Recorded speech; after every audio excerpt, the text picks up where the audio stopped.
goof in the hoe. I bet your partner sitting up there looking like, Yeah. So he just gonna act like he ain't get shot. A couple weeks ago, he gonna act like he ain't hit him up and V Live. Stop playing. I don't know who did it. I'm just saying. Why you capping like your leg got broken in a car wreck? Pussy ass back up down the foot. Need my motherfucking eyes. Bitch. Is my pussy ass op laid up in a hospital talking about he got in a car wreck? Boy, fuck that. Talking about you broke your leg. Tell these niggas you really got hit up. Yeah. Pussy ass nigga. Bitch ass nigga, you capping. You got hit up. Everybody know you got hit up. When your pussy ass went to the hospital, you telling people don't record it. Don't put it out there, woo, because you want motherfuckers to think in the city you untouchable. Nah, bitch, it's pressure. Nigga talking about he broke his leg in a car wreck. You goofy in the hoe. I bet your partner sitting up there looking like, bro, so he just gonna act like he ain't get shot. A couple weeks ago, he gonna act like he ain't hit him up and V Live. Stop playing. I don't know who did it. I'm just saying. Why you capping like your leg got broken in a car wreck? Pussy ass back up down the foot.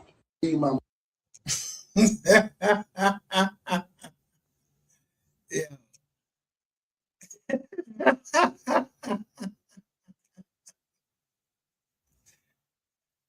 Yo, I just found this. I found this channel, and I seen these people. This person coming up, putting some MO3 joint out on TikTok. I really don't like being on TikTok, they said, but I came on there,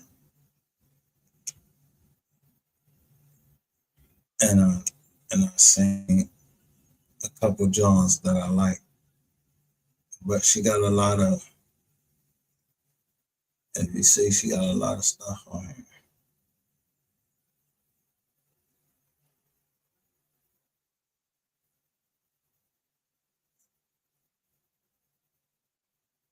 See, we always saying the music I play on here is talking about what he's going through, but this joint right here, and a couple other joints, Boosie Badass, I think MO3 Badass joint on here. Yo, they got a lot of stuff. And when you start looking at these things, yo, it's no more puzzle pieces. Yeah. Listen, y'all. I want y'all to listen close. Hey, what's up, Freddie? Yeah. Hold up. Oh, niggas. Freddie. Ooh, seen a nigga running down the street, boy. Like, I done seen a nigga, he wasn't running from the pipe. Yeah. Hey, Yeah, little Freddie. man, bitch, I seen the face. Man, bitch, I seen the face.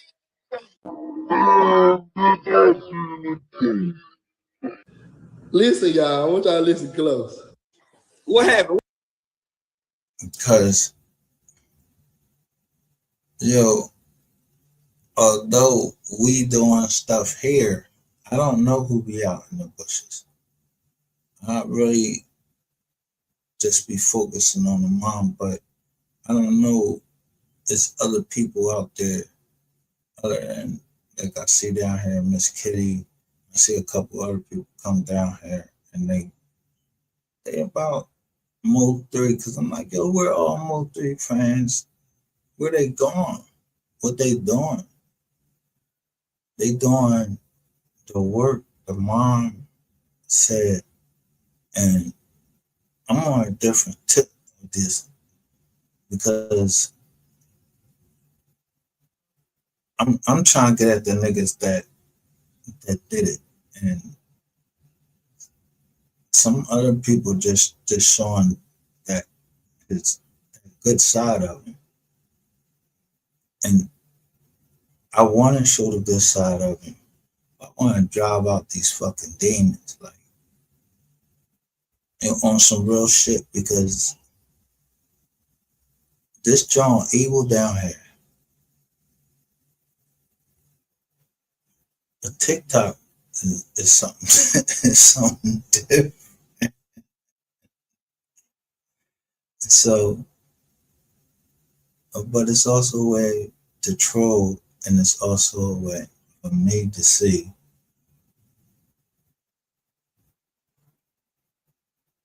who may be in the bushes that don't want to come out and say something. They may be looking at another channel or something like that to try to, I don't know, just try to see the involvement of people. So we don't get that strong joint. And I'm not looking at these joints to get more viewers or anything like that. But I do want to show some of the things, the good side of MO3, because we don't get to see the good side of MO3. We get to see the music side, where they was telling. So my mind been focused on, it's justice for MO3, backwards and frontwards, and I'm gonna just keep on putting shit out. But sometimes people may think that I'm trizzling, but I'm telling you, if I show you a document, and the document tell you that somebody's pushing, falsely inflating the numbers, I'm showing you that's what We Are the Receipts is about. Like, if they falsely inflating the numbers, I'm trying to. It ain't me that's inflating the numbers. Like I don't talk to them people. I don't get on no stand, testify, and say, yeah, they inflating numbers. I just be saying shit in the junk because the numbers ain't matching up. Like, you got all these fucking viewers, you got all these subscribers, but when you go live, you're doing a jump. It'll be like 500, and it'll say it's 500 people listening to you. As soon as you go off, that shit jump up to like 1.5. So I keep doing these little jumps where I put up a short, and I just hashtag long live 3, and then I'll put something up in there about like Sean J. Things like that I find funny. But I be wanting to see shit like this, man. And so, like this boy was, when that dude is saying that he taught this boy, he had to teach this boy how to act, and I'm just like, and I can't find the video no more. And then I see somebody else playing the video. I'm like, what the fuck are they doing that dumb shit? And then like taking people numbers away, shit like that. People will say that I'm paranoid. I ain't paranoid. I'm fucking careful. I don't trust a motherfucking thing that most of these motherfuckers doing on YouTube. But this is a TikTok channel, and I've seen this name somewhere else before. So I'm just trying to meet up with like-minded people. I don't know if you guys in the bushes or whatever, but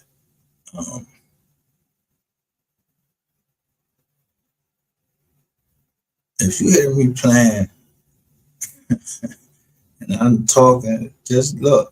It say room 901, and they were over here. Little bro. We so on loud going hard. What that, man? Man, little bro, you seen that old ass nigga move? That nigga here, hold on. Shut your bitch. Man, they were gone, boo. I hear. No. Here you got the backup dancer. Bro, I know you don't got your fucking kids in there talking shit about MO3. Yo, I mean, this showed more of the worst kind of niggas, but when I was going through there and somebody said that they was messing up the trial, they messed the trial up. This was DG. Yo, y'all some pussy ass niggas, man. Niggas really yo, I mean, it makes me angrier that they doing this shit. Like, yo, but I already seen it from one side and looking at, you know,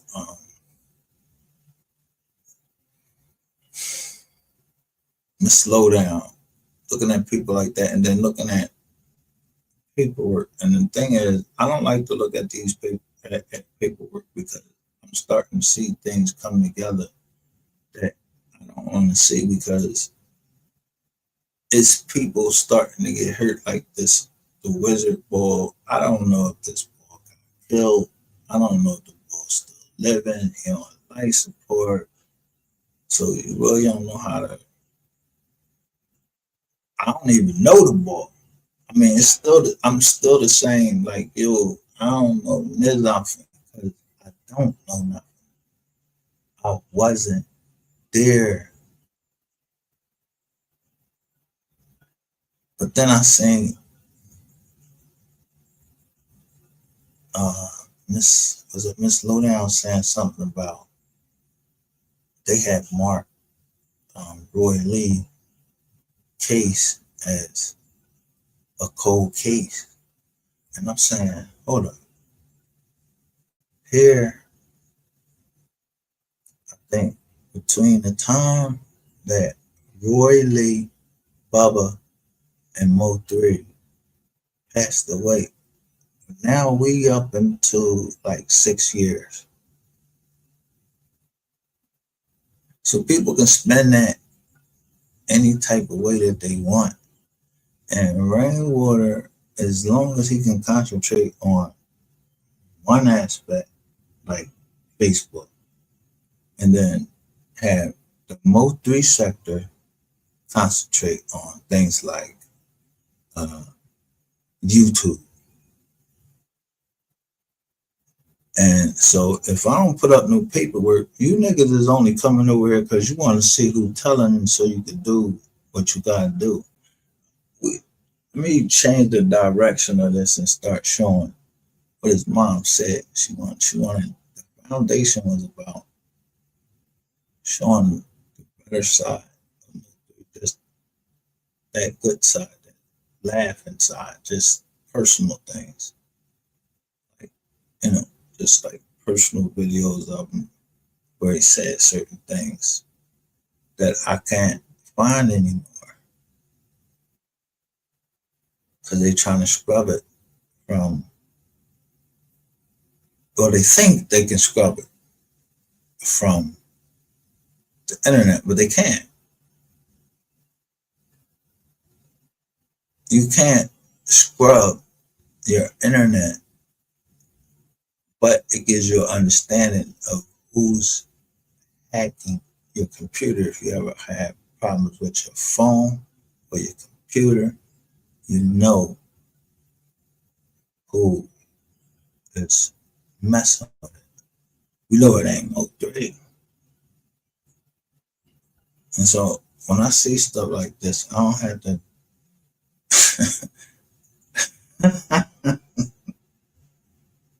go off and say, yo, this nigga over here talking about, yo, this, that, and the third. When these people are really down on like TikTok.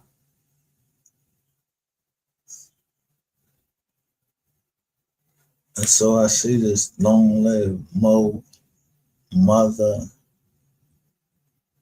fucking 3. I don't know. This the person that sent me anything.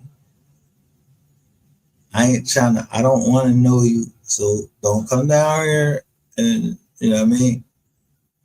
because it's showing somebody's picture there. So I'm not going to stay on it too long because I don't want to show nobody's picture when they want to stay anonymous. So I just happened to be looking at this, and I went in somebody's chat, and I'm telling them in so many uncertain terms, yo, y'all receiving pressure that's beyond anything that you can handle.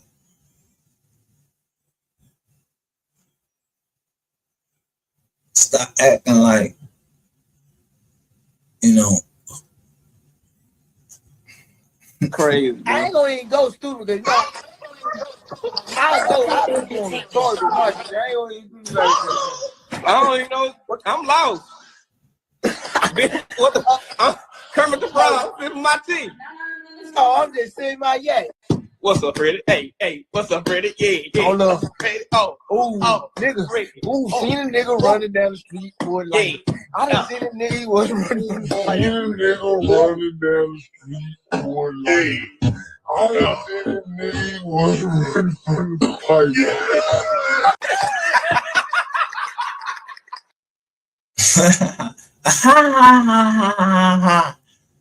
That's why you on trial. That's why you on motherfucking trial. Whatchamacallit, and the backup dancer self snitching. But see how I got the drum? No, so I'm gonna say that I'm gonna use this under the Fair Use Act because they got their little joint up here. Hey, Yeah, little Freddie. man, bitch, I seen the tape. What happened? What tape? Little bro. Oh, loud going hard. What tape, bitch? Man, little bro, you seen that old ass nigga fool? That nigga here, hold on. Shut your bitch. Man, that was gone, fool.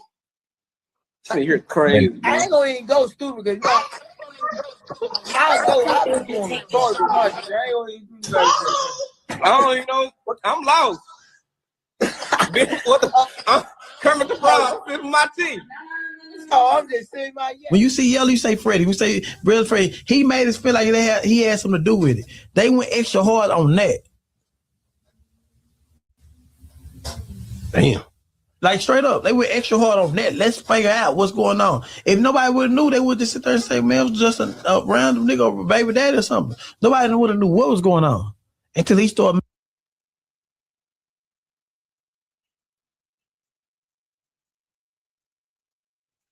Now, this was posted 11, 10, 20, 25.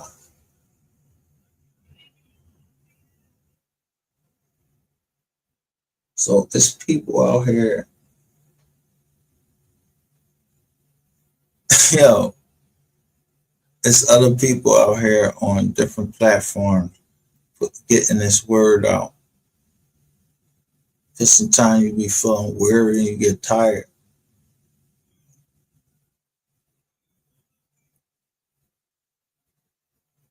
And then I may be blocking somebody else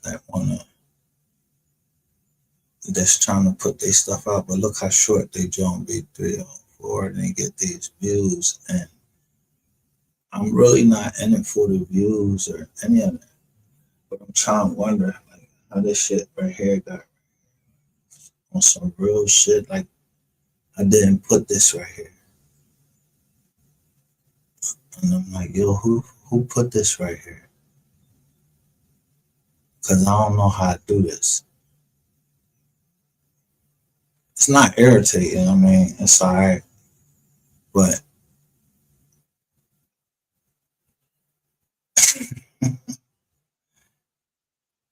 people wondering if this nigga going to jail. Yo, this nigga going to jail when I look at Boss Talk 100, and I'm thinking about like, yo, you mean to tell me that Devin Brown and the boy got out of jail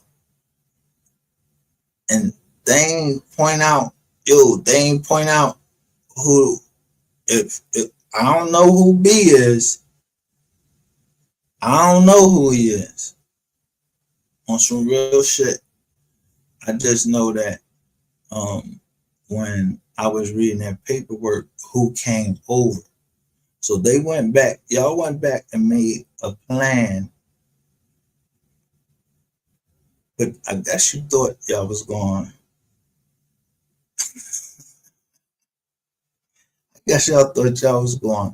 send me some bullshit and I'm going to rock with the bullshit. And then bam, you'll hit me up later on some bullshit and then try to take the Jones down. I still don't know the involvement of any empire in this thing. I don't know the people involved, and I can't get the information. So, we started off hot, and it doesn't matter if I'm talking to nobody or somebody. But I want you to look at this right here and listen to what this lawyer said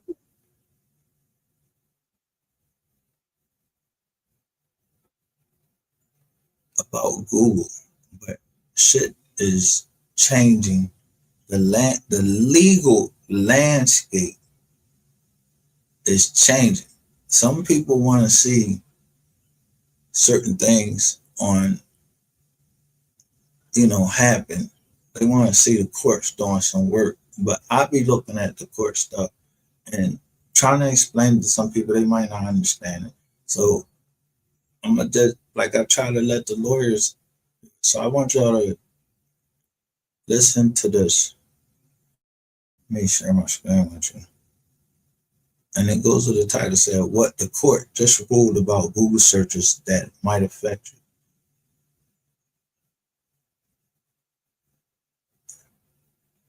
So let me share this.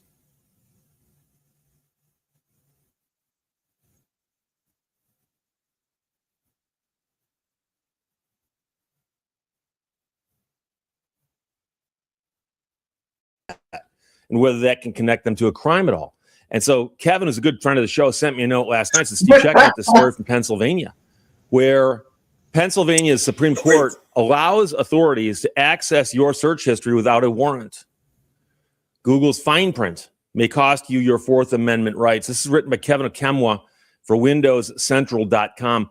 The court says that accepting Google's privacy policy waives your privacy rights, allowing warrantless access to search, because privacy and security are among the most sought after elements when users are selecting a browser for their day-to-day activities. It's something you think about. I've actually looked at different browsers and which ones are more secure. For the longest time, your browsing history has remained exclusive to you, except for speculation, of course, that companies like Google and Facebook are tracking your digital footprint and using your search history to serve you ads. And we've talked about that many times. Well, the Pennsylvania Supreme Court recently revolutionized the way we view privacy because of a long-awaited ruling in a case called Commonwealth versus Kurtz.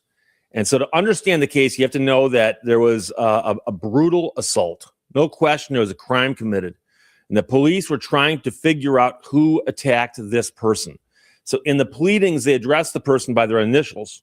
But the authorities were thinking about the idea, and they came up with the idea that the person behind the crime might have searched Google for the person's name or address before committing the crime. Now, understand, this was sheer speculation. They had no idea. Now, that's Pennsylvania.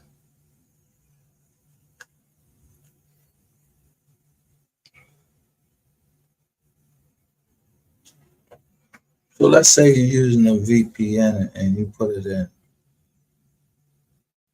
you change your where you from with a VPN, and now you're in. It says your browser says, "Oh, the ball is in such and such and such and such." Those for that area, that's where you're gonna get it from. So it made me think about like, yo, why this ruling come up 5 days ago? I don't know. I be in my head sometimes. I don't like to get involved in anything and don't get all the way to it. Don't finish it.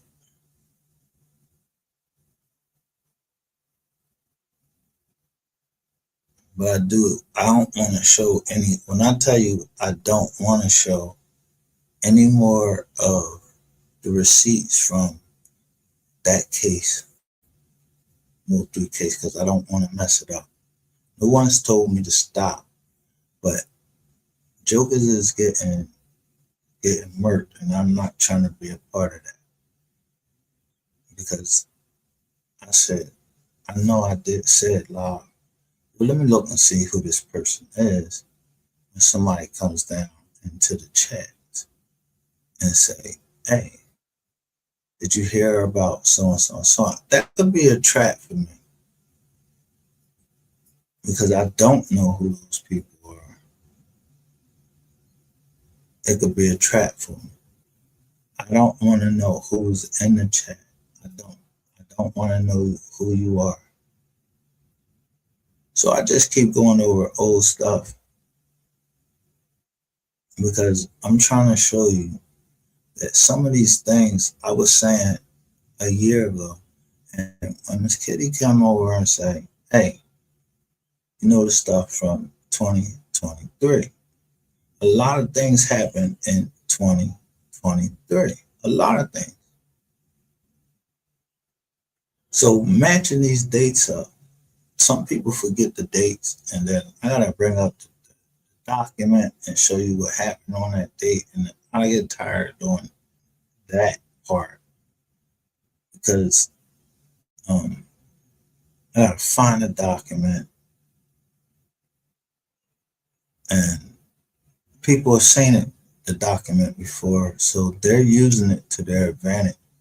And so when I seen the little ugly ball, what's the name come across my screen, first you ask, why was your name mentioned? I didn't mention your motherfucking name. I'll put your name right in the title if I got a problem with you saying something about MO3. I'm gonna put your name right in the title. And I want to see you come over here and combat that. I want to see you come up here and say something. Yeah, like, I mean, I was on Sean G Top. The motherfuckers is acting like they scared of Sean G. Man, fuck Sean G. And everybody might not hold that fucking sentiment because there's a, let me see what I call it. Somebody already put out there he was the boogeyman. I don't see no boogeyman shit on this thing, on his paperwork, but I don't keep showing his paperwork. I just show the shit that, yo, you touch kids and you got this one charge for his thing. But I did show Sean G's when he was in jail. I showed his whole joint. I showed a lot of these niggas whole joint, but there was nothing like last night to see Sean G goes live finally. I don't think that's the first time.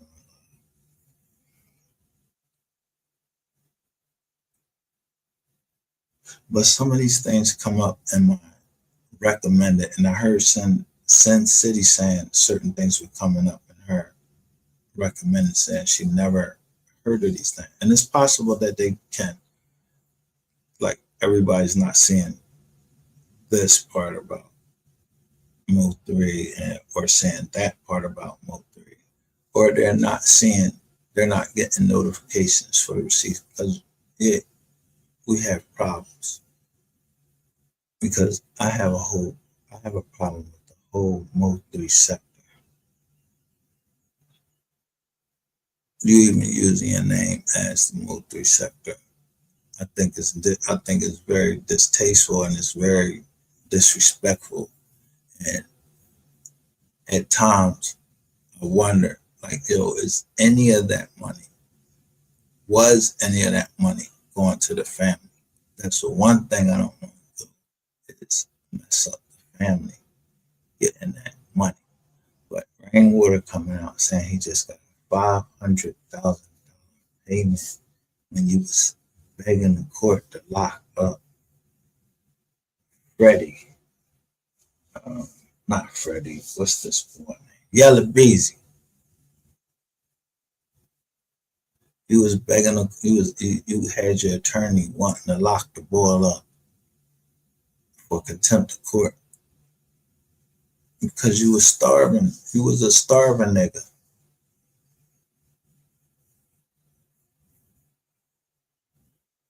So it's easy to discredit me because what am I? I'm just another nigga on YouTube talking. And sometimes I try to show you shit like this and show you what the ruling means. But still, if they got lawyers or whatever, then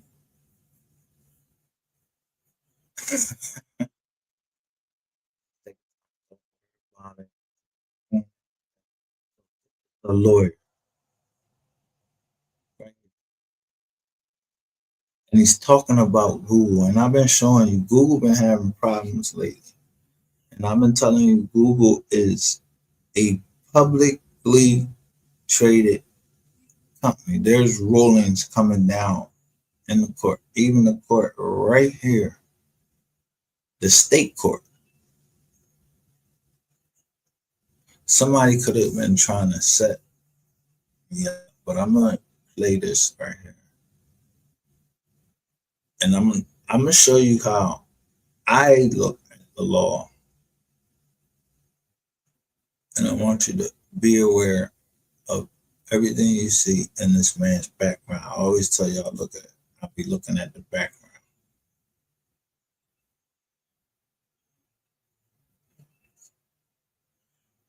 They had no idea who committed the crime, but somebody said, gee, I wonder if the person who committed that crime Googled them before the attack.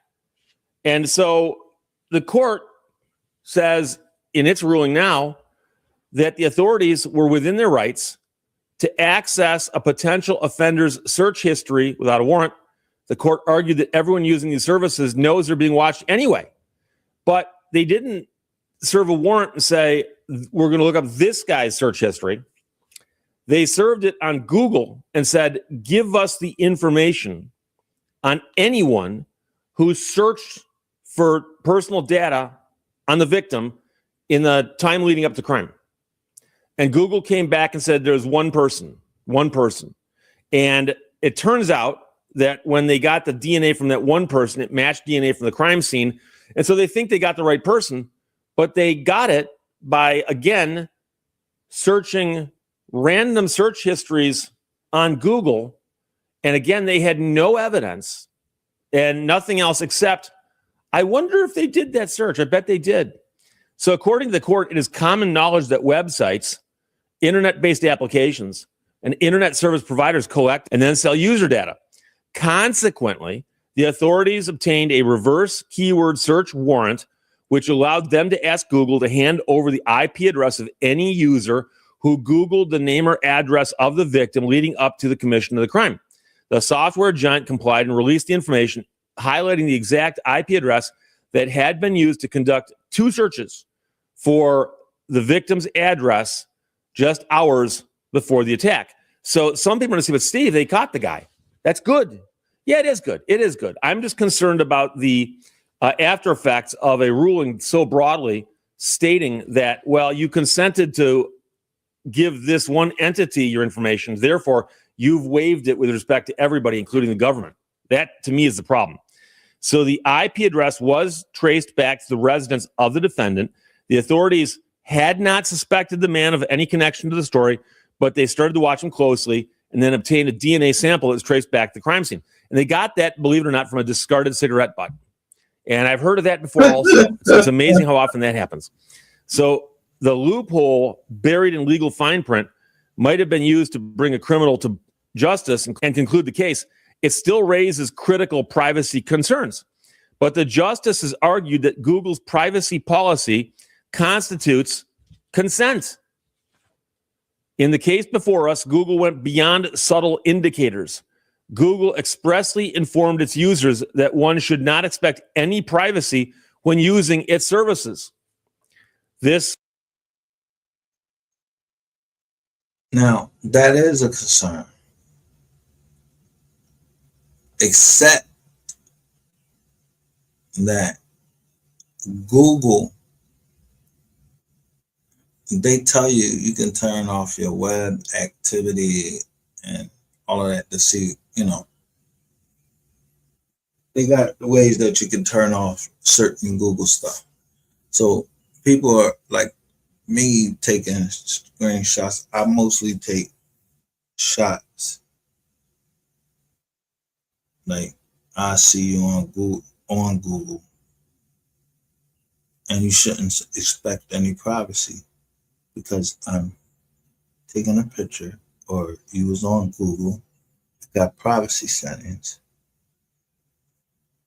Now, when people come down here, they're showing people's whole Google joint. Like, they show your whole joint, like you was in this chat, and they were talking about a death. I did it a different way. I bought more stuff from Google. So I bought more stuff from Google, including sending money to MO3 sector people that I thought were MO3 fans. And it turns out that they weren't MO3 fans, you were MO3 ops. I mean, I'm just saying. Had I known about this ruling, but it just came down. Well, he just reporting it 6 days ago, December the 30th. And I think that the fact that they're saying this, that the Pennsylvania Superior Court is saying that is because one of my cases was out, and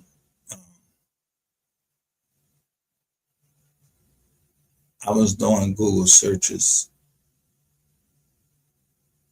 on a certain bank, and this is how I found out that it was people here on YouTube that was doing this.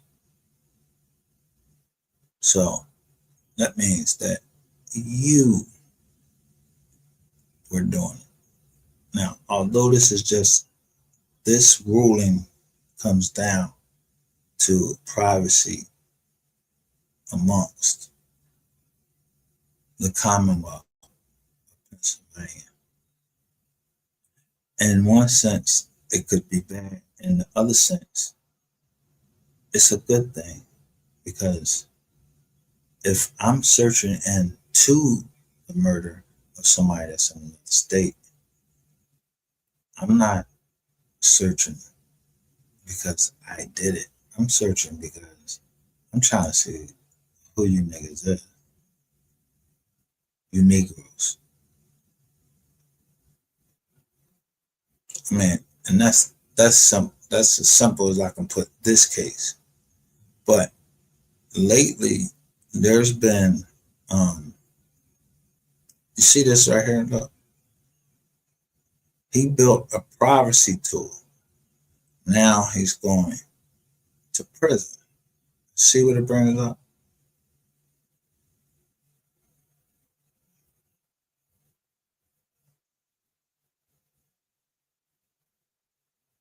So this Ratchet TV 4 years ago, and I'm glad it did it, and I'm using this under Fair Use Act, and I'm glad that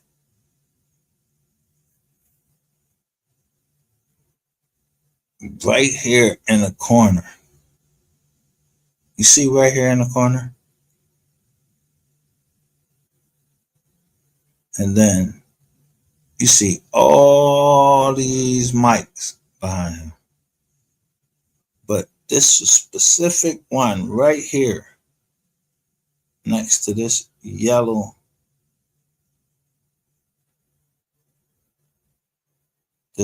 John right here.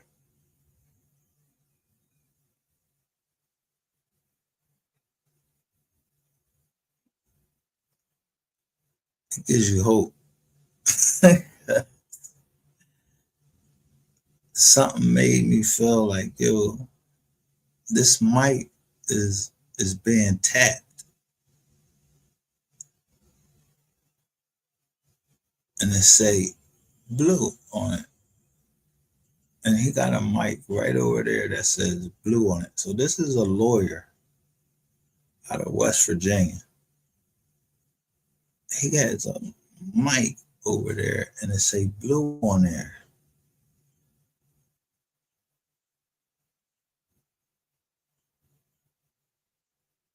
Blue. Now, I don't, the way they spelling it, it's a different way, but I don't know where it comes from. I didn't do all the research on it, but I just knew I wasn't using that fucking mic no more.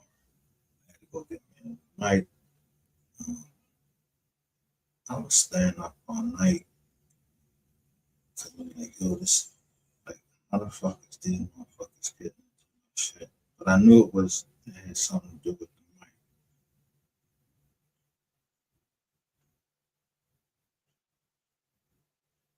So this is further confirmation. And you talking through these mics on this joint.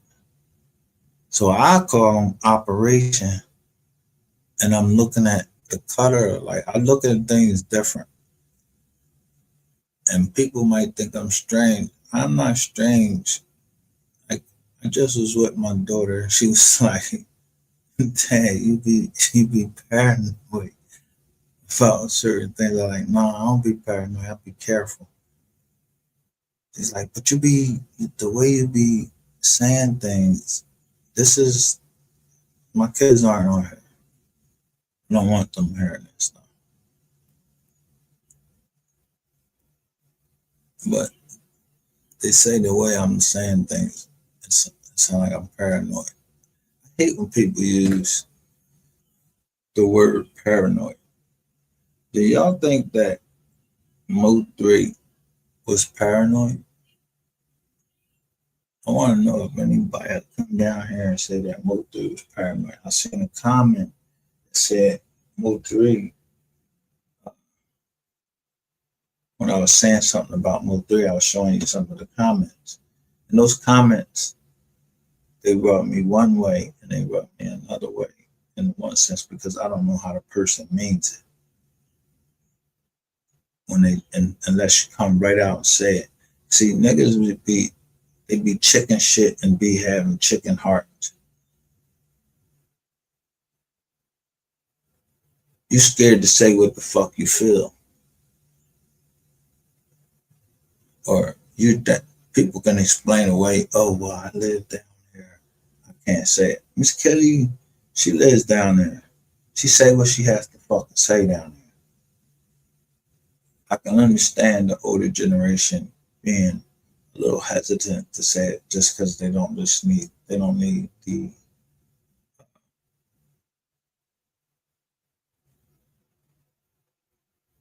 harassment, I would say.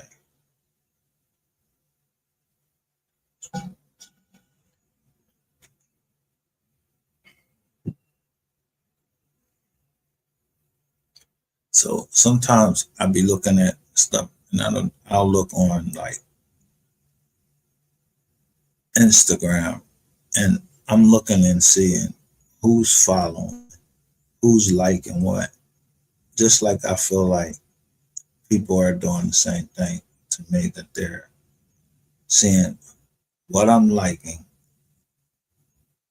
So I be trying to throw them off, and I like a whole bunch of shit right in a row.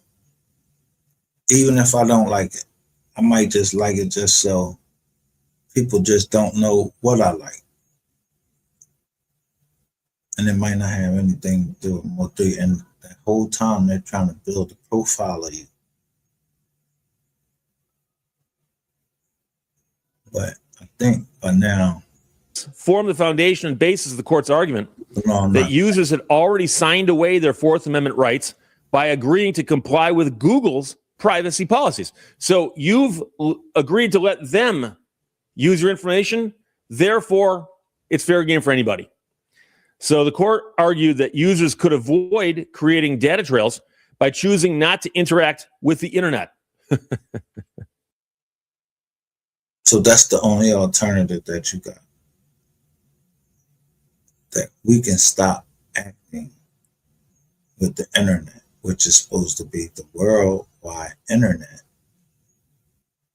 So we don't have our privacy violated.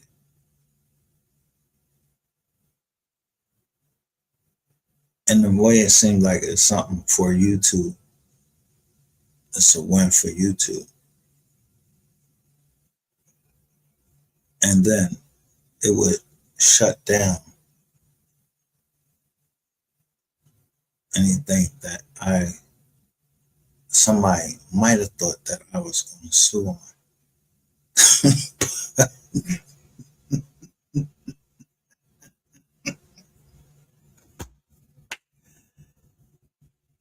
Oh boy. Since I'm in Pennsylvania and I've registered these companies in Pennsylvania and some in Delaware, yeah, this shit don't really matter to me, but it helps me because you look up my name, it's a white guy. You have to keep going, click, click, click, click, click, click, click, till you find one thing. Now,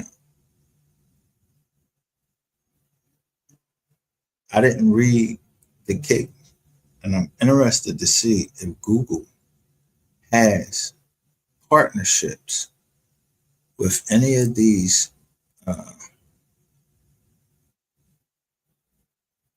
not ancestry so much, but these things, these generic skip, like they like skip chasing their ones. So I had to be up here explain. So when I show, and anyway, it wouldn't apply because it's not retroactive if they're saying that it's privacy and it's not a statute. And I was saying how is these people in Texas, when they signed that document,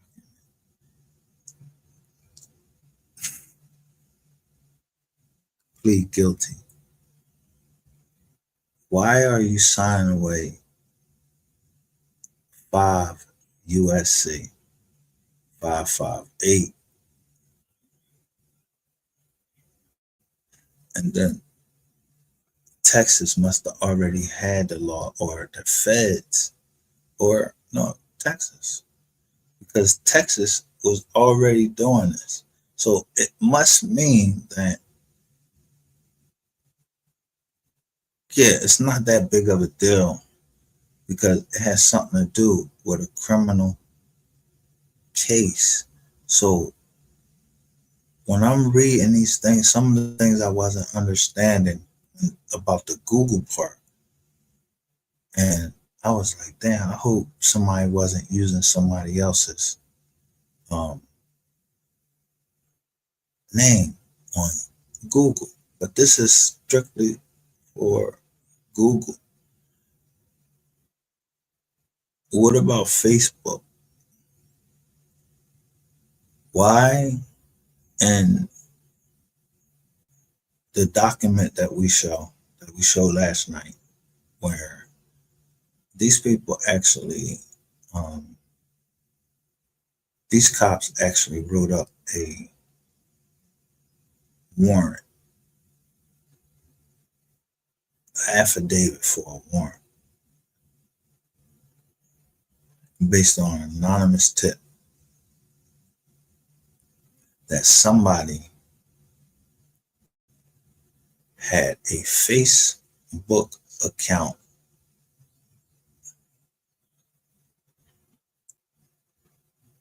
and then they blot out the Facebook account. But when they're starting to ask for discovery,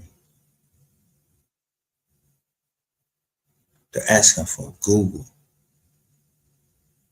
But the people themselves so shooken up that they are actually saying this shit live. I mean, yo, when I say live testimony, this shit damn near like law and crime, like you watching the trial, you watching the trial of who did what. And the people think that they shouldn't be worried because, yeah, somebody said that on the internet. And I may have said, like, yo, tell you that they doing this for clicks and views. Well, I'm reading the law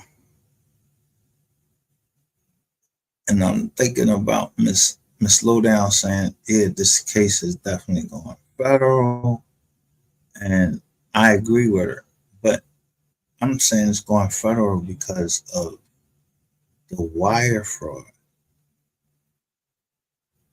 And when I say the wire fraud, I mean wire fraud is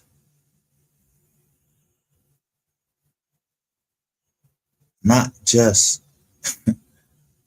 it's the transferring of money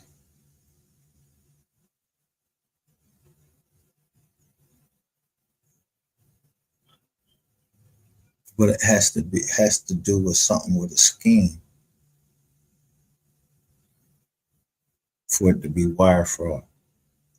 And you have to say someone has devised a scheme to do that. And if they didn't devise the scheme, I could see where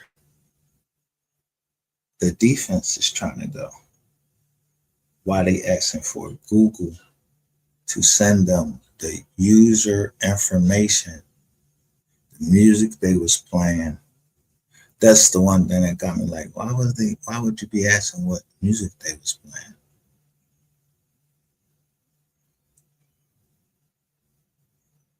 And it made me think about that fucking car that's going by. Who getting off right there? Somebody's getting off by just riding past and saying,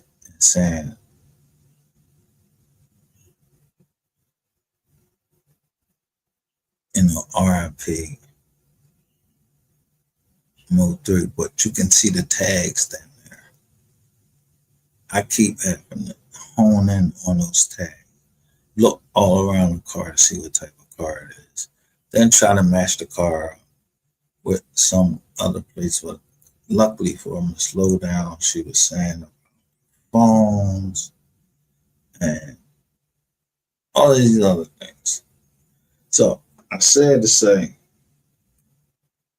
this ruling right here, with as much stuff I looked up on MO3,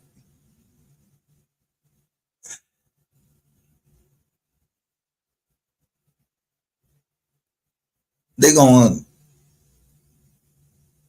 clear me again because I don't know MO3. I don't know any of these people that are getting killed. So when I'm saying up here, man, I wish justice is on the street and all that. I'm not advocating violence. I'm not advocating peace. I'm telling you, finish what you started. All tough Tony motherfuckers, finish what you started. You was this you just heard what I just played. That shit was funny back then to y'all. You got your kids all in there. Yo, CPS need to come down and get your fucking kids if you online and you fucking are actually caught online talking about how you just murdered somebody in front of your child. So we need to advocate for more harsh punishments before they go to trial so they understand, like me. I don't want my kids knowing if I'm getting ready to murk you or if I murk somebody, I don't want my kids knowing that. I don't want them to look at me and just be like, damn, my dad killed somebody and he's a bad person or whatever. Not knowing that I legally did it.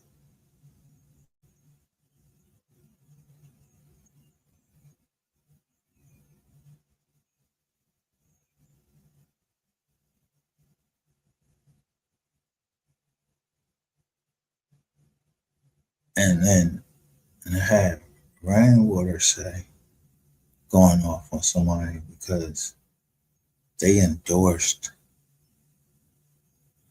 they liked something where it was saying somebody got killed and they liked it, and then now you have all these people crashing out.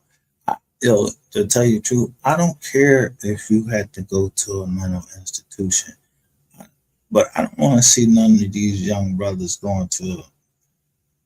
If you had something to do with it, we surely ain't trying to see you go under nothing and say you was insane or it was a passion or crime. Because some of you niggas was in love with MO3. I'm talking about some of you niggas. Did you hate MO3 because you was in love with him? And I mean, you loved him. Not loved him just like a brother, but like you loved him.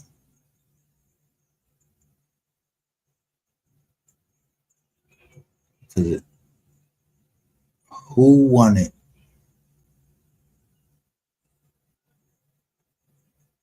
the complaint to send me Rain's business? Now, are they going to open up that case on that transgender woman? That it was transgender young lady that was murdered, and a guy got murdered for her. A guy got, I forgot how many years he got,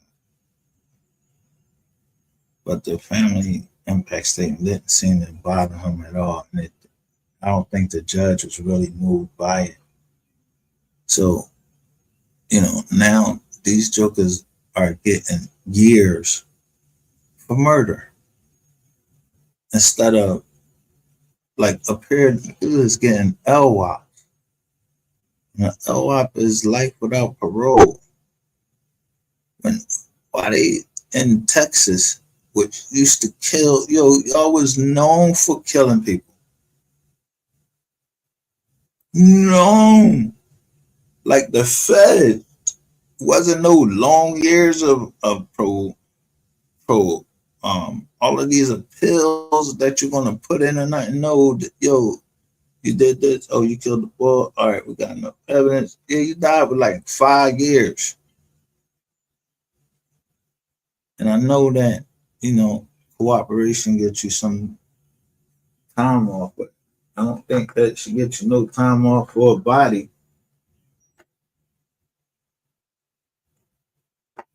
And I mean that, like, getting time off for a body. I just was on the phone with somebody. They told me, like, yo, stop yelling this boy name out. He cooperating.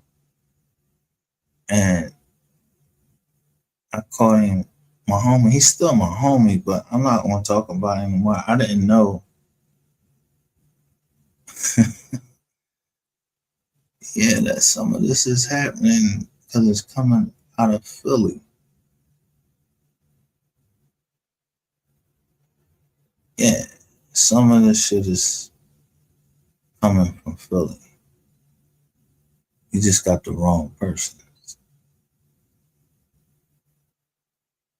But I did say in the feds, yo, you can have the biggest guy walking around like, yeah, these rat ass niggas. And yo, they really be the ones that's ratting. In Philly, in the feds, we call motherfuckers used to bang on a wall, like make a beat to it, and be like, yo, I got down with the dream team. Then I heard, I can't remember the song I played last night. And I heard someone say that they was down with Tuffy.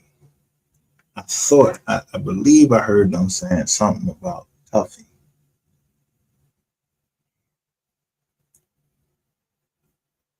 I'm gonna leave that alone, but Tuffy is from Philly.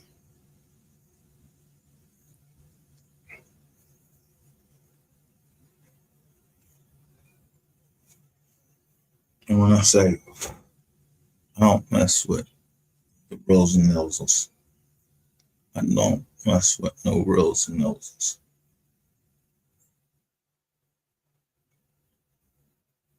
But if you didn't have anything to do with something, you ain't no Rizzy. So people just let's throw that word ratting and snitching out there. I'm connecting these people to the crowd, and I think that some people don't believe that these people are connected. And I'm telling you, they are. From the outside looking in, I'm telling you, they're connected.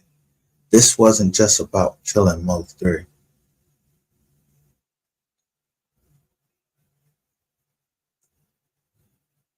There was supposed to be a lot of things happening. The day was not just for MO3. Texas is one of these border states, so I keep pointing out these white trucks or these tractor trailers, these 18-wheelers. The 18-wheelers, you don't know what their cargo is. Some people used the killing of MO3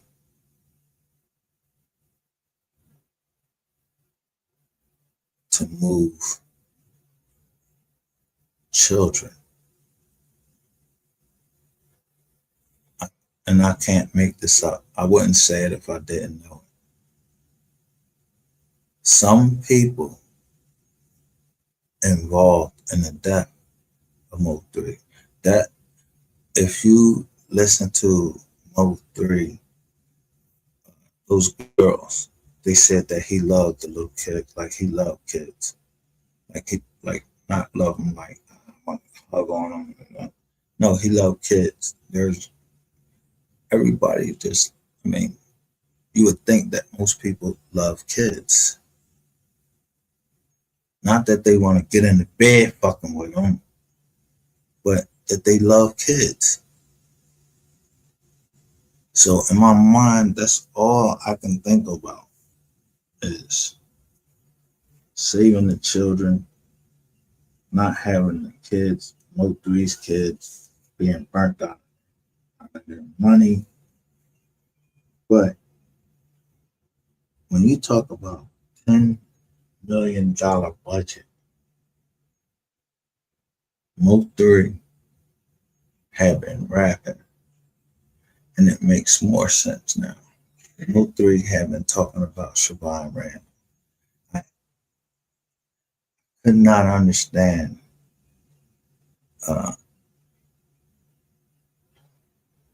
he was, I'm not going to say he was a activist rapper, but he was the type of drill rapper. He rapping, y'all was doing shit. Trap Boy Freddy,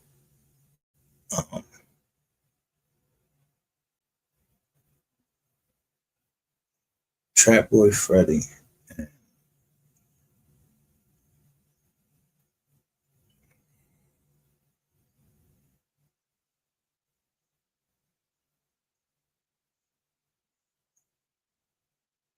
Yellow Beezy.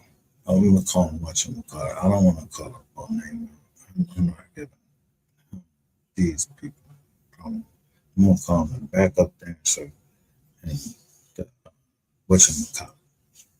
So whatchamacallit and boy, y'all had something more going on because I couldn't understand why y'all were denying Devin. Why was Devin Brown put in it? Because I'm like, yo, Devin Brown was already working. And I said, damn, was he working? He was working to catch a dirty cop. But if you remember at that time, there was a gun. This is a true story. And before I talk about it, I'm going to bring it up.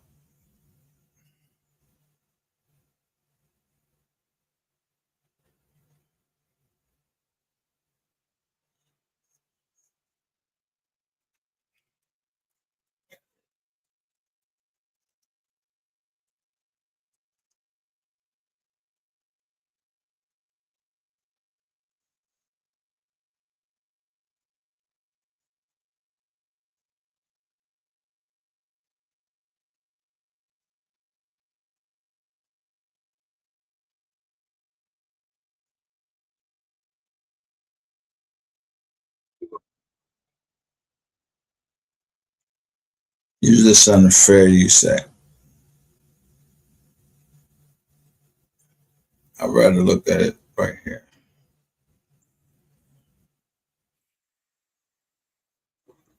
I'm going to go through this whole thing.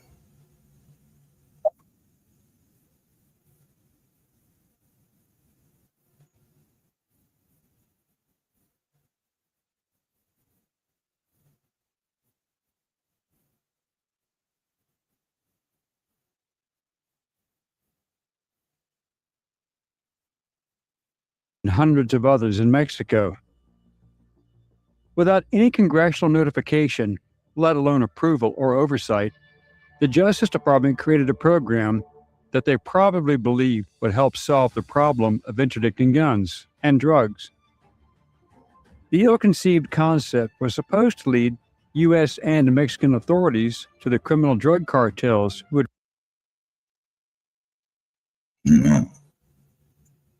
You know, when they make a big bust, most times they show you the guns.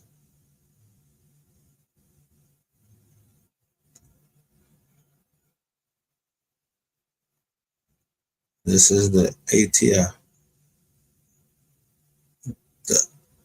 Listen, this was made 1 year ago, August 14th, 2024. Operation Fast and Furious was part of a Project Gun Runner and became a widespread public disaster for the Obama administration and especially Attorney General Eric Holder. Director Kenneth E. Melson and others following the death of a Border Patrol agent and hundreds of others in Mexico. The ill-conceived concept was supposed to lead the U.S. and Mexican authorities to criminal drug cartels who would receive the weapons.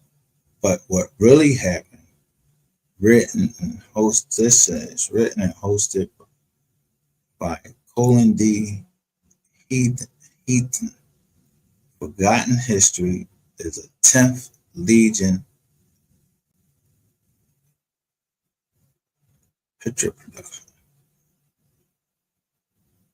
Drugs.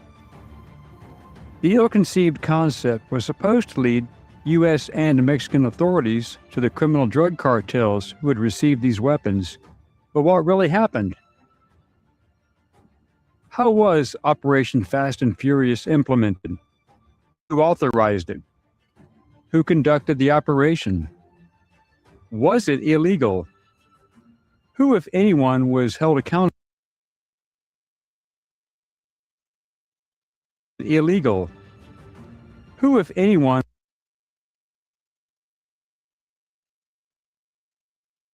was held accountable? Hello, I'm Colin Heaton, former history professor, Army and Marine Corps veteran, and welcome to this episode of Forgotten History.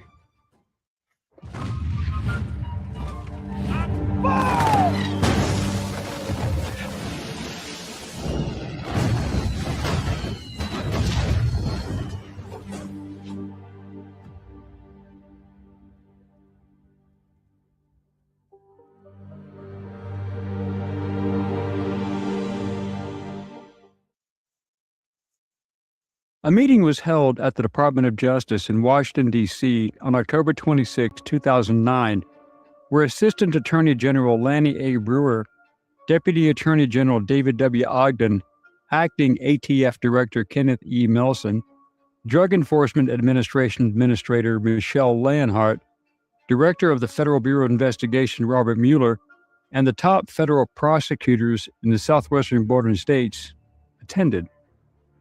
The concerns were the Mexican drug cartels bringing illegal narcotics and crime across the U.S. southern border. The border state officials were feeling the impact. In their wisdom, they adopted. Now, when the ATF busts somebody, where's the news clip in this?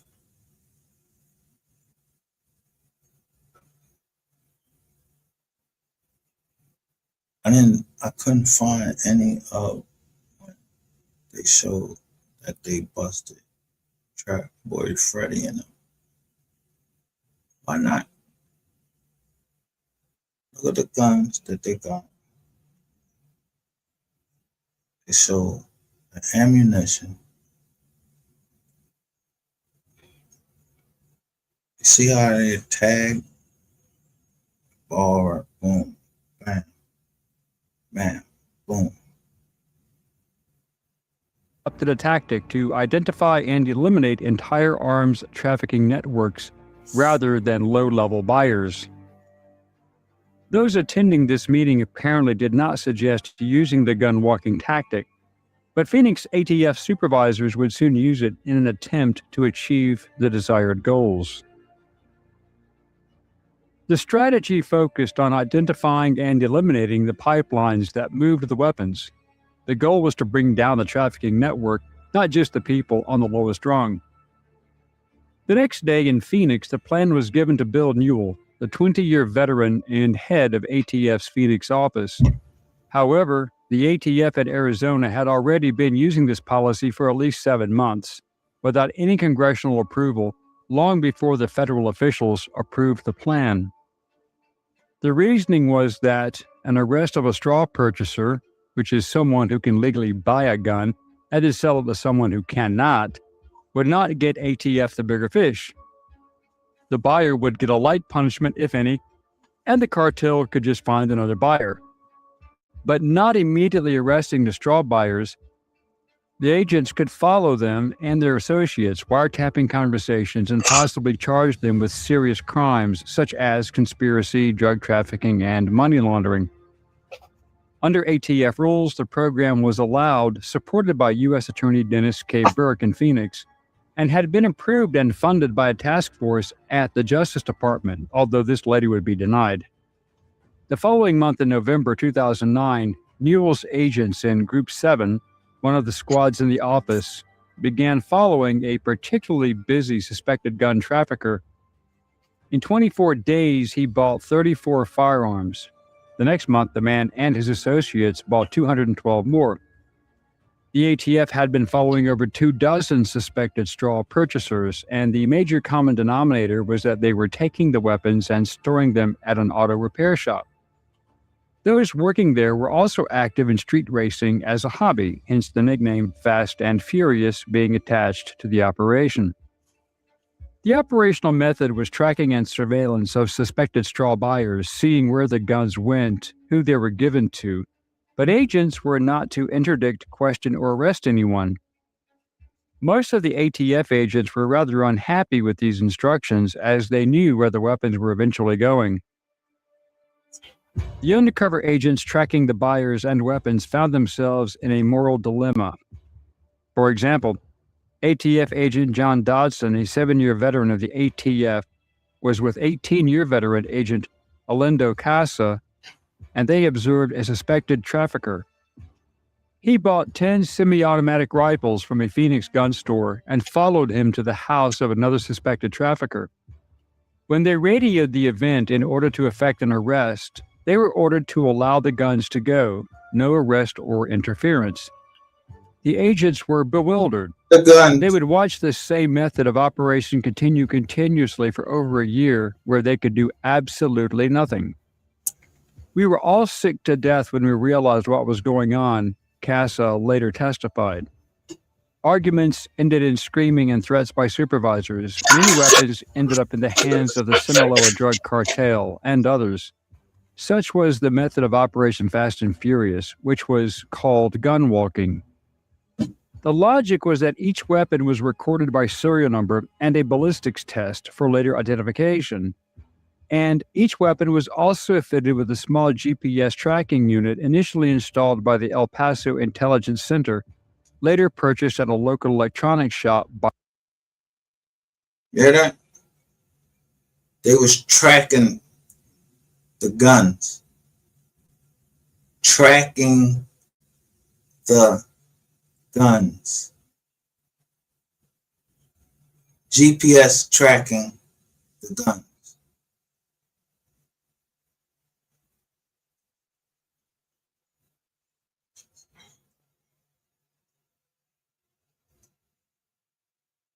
And this is why, and this is one of the things, if I get a gun,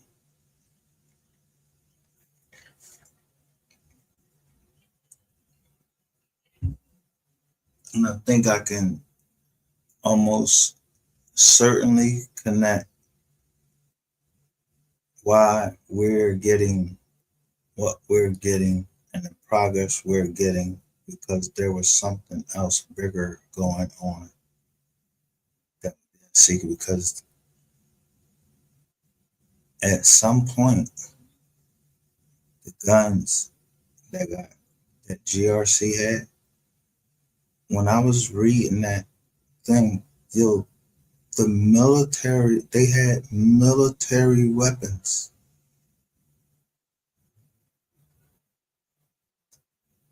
By the ATF. Critically, the GPS battery life was only a few days, and the GPS weapons tracker signal was routinely lost, especially in the trunks of cars.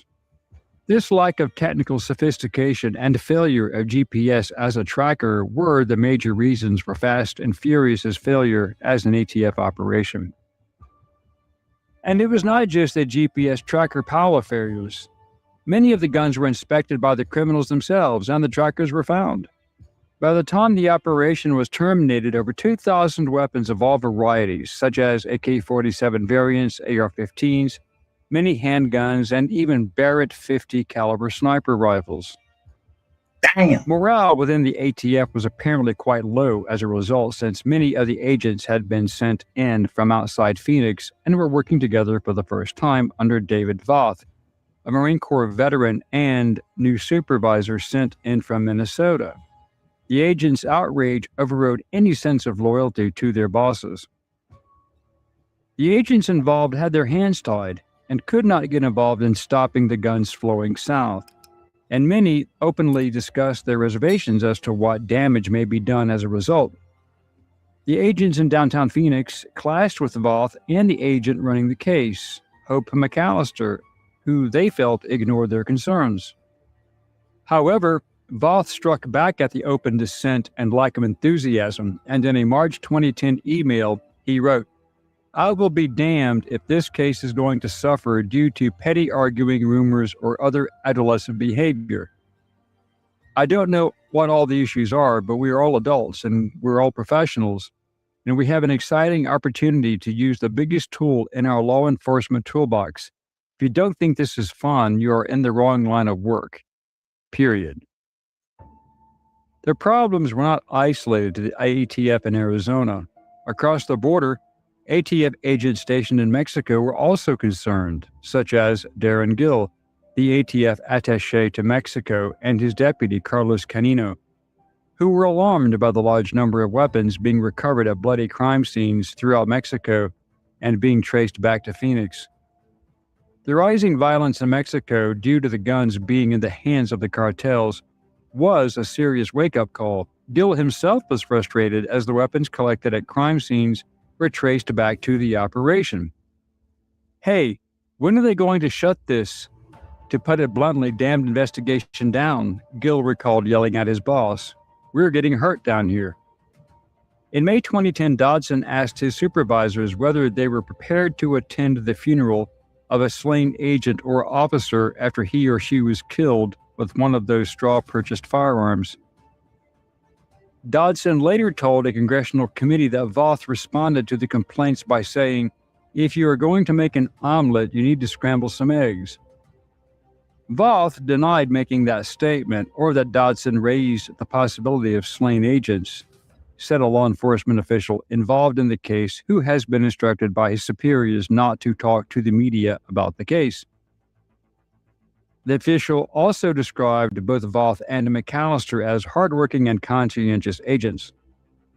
The ATF and Justice Department never informed the Mexican government of the operation because it was not congressionally sanctioned, nor was it officially approved by the White House. Mexico, in fact, knew nothing of the 15-month operation until it became public knowledge.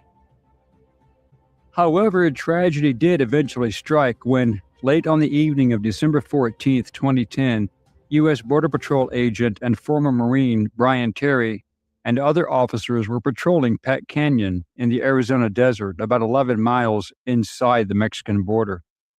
Suddenly, the group got into a firefight with 5 suspected illegal immigrants. At first, Terry and the officers fired less than lethal beanbag guns, an FBI report said, but the suspects fired assault weapons. Then the agents resorted to live ammunition. Terry was fatally shot in the melee. Investigators made 4 arrests and found 2 AK-47 semi-automatic rifles nearby. Within hours, the news spread inside the ATF. The serial numbers on the 2 rifles matched guns bought by one of the Fast and Furious suspects a year before outside Phoenix. The bullet that killed Terry was so damaged that neither of the firearms could be definitively linked to his killing, according to a law enforcement official connected to the case. After Terry's death, Dodson said he tried to contact ATF headquarters, ATF's chief counsel, the ATF ethics section, and the Justice Department's Office of the Inspector General. One of his complaints was the gun-walking situation, and on December 22nd, an item appeared on cleanupatf.org, a site founded by dissident ATF agents. The post said that an ATF official in Phoenix approved more than 500 AR-15 type rifles to be walked to Mexico. Damn. It has been assumed that the Obama administration quietly approved the smuggling operation without consulting Congress, but with the knowledge and assistance of Attorney General Eric Holder. Their aim was to boost the numbers of U.S. weapons recovered in Mexico to gain support for an assault weapons ban, which the Democrats had always campaigned on without actually clarifying what an assault weapon even is. Fast and Furious became known when U.S. Attorney Burke called a news conference in Phoenix to announce a 53-count indictment involving 20 suspects. The indictment alleged that from September 2009 to December 2010, the suspects bought hundreds of firearms to be illegally exported to Mexico. The fallout was almost immediate. Newell was also at the press conference and called Fast and Furious a phenomenal case. The largest ever Mexican gun trafficking investigation, a direct answer to the call to stem the flow of firearms south of the border. But then a quick-thinking local reporter asked Newell about the rumors that ATF agents had purposely allowed firearms to enter Mexico. His direct answer was, hell no. And Newell said that they could not follow everyone and that sometimes suspects would elude agents, which could result in guns getting into Mexico. Unfortunately for Newell, Peter Forcelli, an ATF group supervisor in the Phoenix office, watched the news conference on television. I was appalled, he later testified to Congress, because it was a blatant lie. 2 days later, Senator Chuck Grassley, Republican of Iowa, the ranking minority member of the Senate Judiciary Committee, wrote to the acting ATF director, Kenneth E. Melson, asking whether the gun-walking allegations were true. An answer came from Assistant Attorney General for Legislative Affairs, Ronald Welch, who relied on ATF for his information. He stated the allegation that ATF sanctioned or otherwise knowingly allowed the sale of assault weapons to a straw purchaser who then transported them into Mexico is false. The ATF was caught in a lie. Grassley knew it and wanted the documents from the Justice Department in order to either prove or disprove justice being directly involved, or if the ATF had gone rogue and ran its own operation. Attorney General Eric Holder refused, which meant that he was in fact aware of the operation despite his protestations. Otherwise, he would have said, I did not authorize the operation, and President Barack Obama would not have needed to invoke executive privilege over the issue. It appeared that gun advocates say federal officials came up with Fast and Furious to pin border crimes on gun dealers. Their opponents say the National Rifle Association ginned up the scandal to distract from border violence. From the report, the major issues in contention are listed below that, showing the evolution of Fast and Furious and the results and the fallout. October 2009, Operation Fast and Furious starts to take shape in the Phoenix office of the U.S. Bureau of Alcohol, Tobacco, and Firearms, the agency within the Justice Department charged with enforcing federal gun laws. In another case of major fallout, on January 30th, 2010, a commando of at least 20 hitmen parked themselves outside a birthday party of high school and college students in Villas de Salvacar in Ciudad Juarez. Near midnight, the assassins, later identified as hired guns for the Mexican cartel La Línea, broke into a one-story house and opened a fire on a gathering of nearly 60 teenagers. Outside, lookouts gunned down a screaming neighbor and several students who had managed to escape. 14 young men and women were killed and 12 more were wounded before the hitmen finally fled. Indirectly, the United States government played a role in the massacre by supplying some of the firearms used by these cartel murderers. 3 of the high-caliber weapons fired that night in the Villas de Salvacar indicted at least 6 men in Terry's death. At least 2 were in custody. The department is not revealing. Justice officials said that they relied on federal prosecutors and agents. All right, they ain't giving me what I want. But when you first heard about Operation Fast and Furious, the Border Patrol person got killed. A Border Patrol person was shot with a weapon. Can't remember the exact weapon, but I believe it was used in several murders from when I heard. So this channel might not be telling us everything, but when it first came out, it was used in several murders, including those of some rappers. So the gun keeps going around, but I want to show you. I'm going to stop that one because I was going through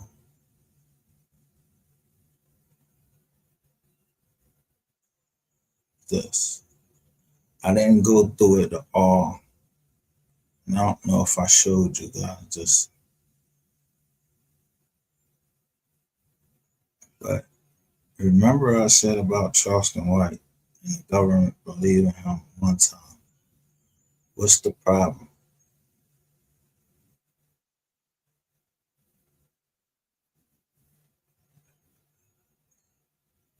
Damn fool.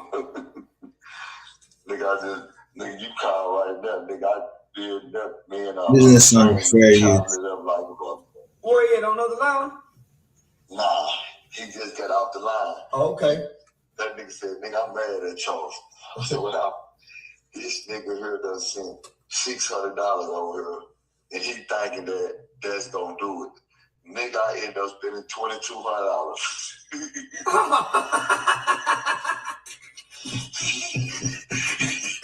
Nigga, I done took these motherfuckers Uncle Charles and done sent y'all this money, and nigga, y'all just fucking picky shit.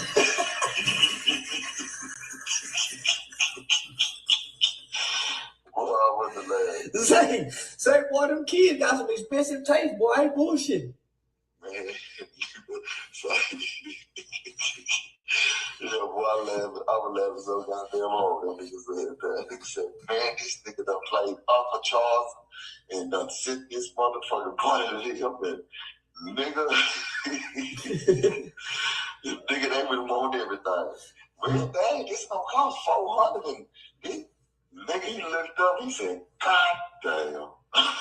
Yeah, I'm gonna have to see my niggas. Yeah, I'm gonna. No, nigga, we love it, nigga. Nigga love what you do, my nigga. You know what I'm saying? The real ones do anyway, man. The real ones love what you do, my nigga. Yeah, straight up. For real, and all the kids really do appreciate it, nigga. Yeah. I love it when the kids always say, boy, Charles today. Yeah, homie.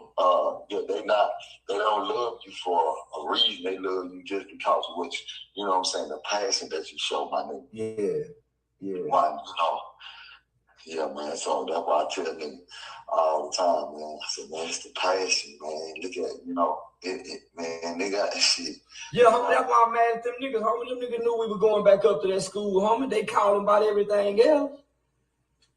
They call about everything else, being a nigga business, about everything. So, okay, nigga, you in a nigga business. You holler, you my partner, and you fuck with me.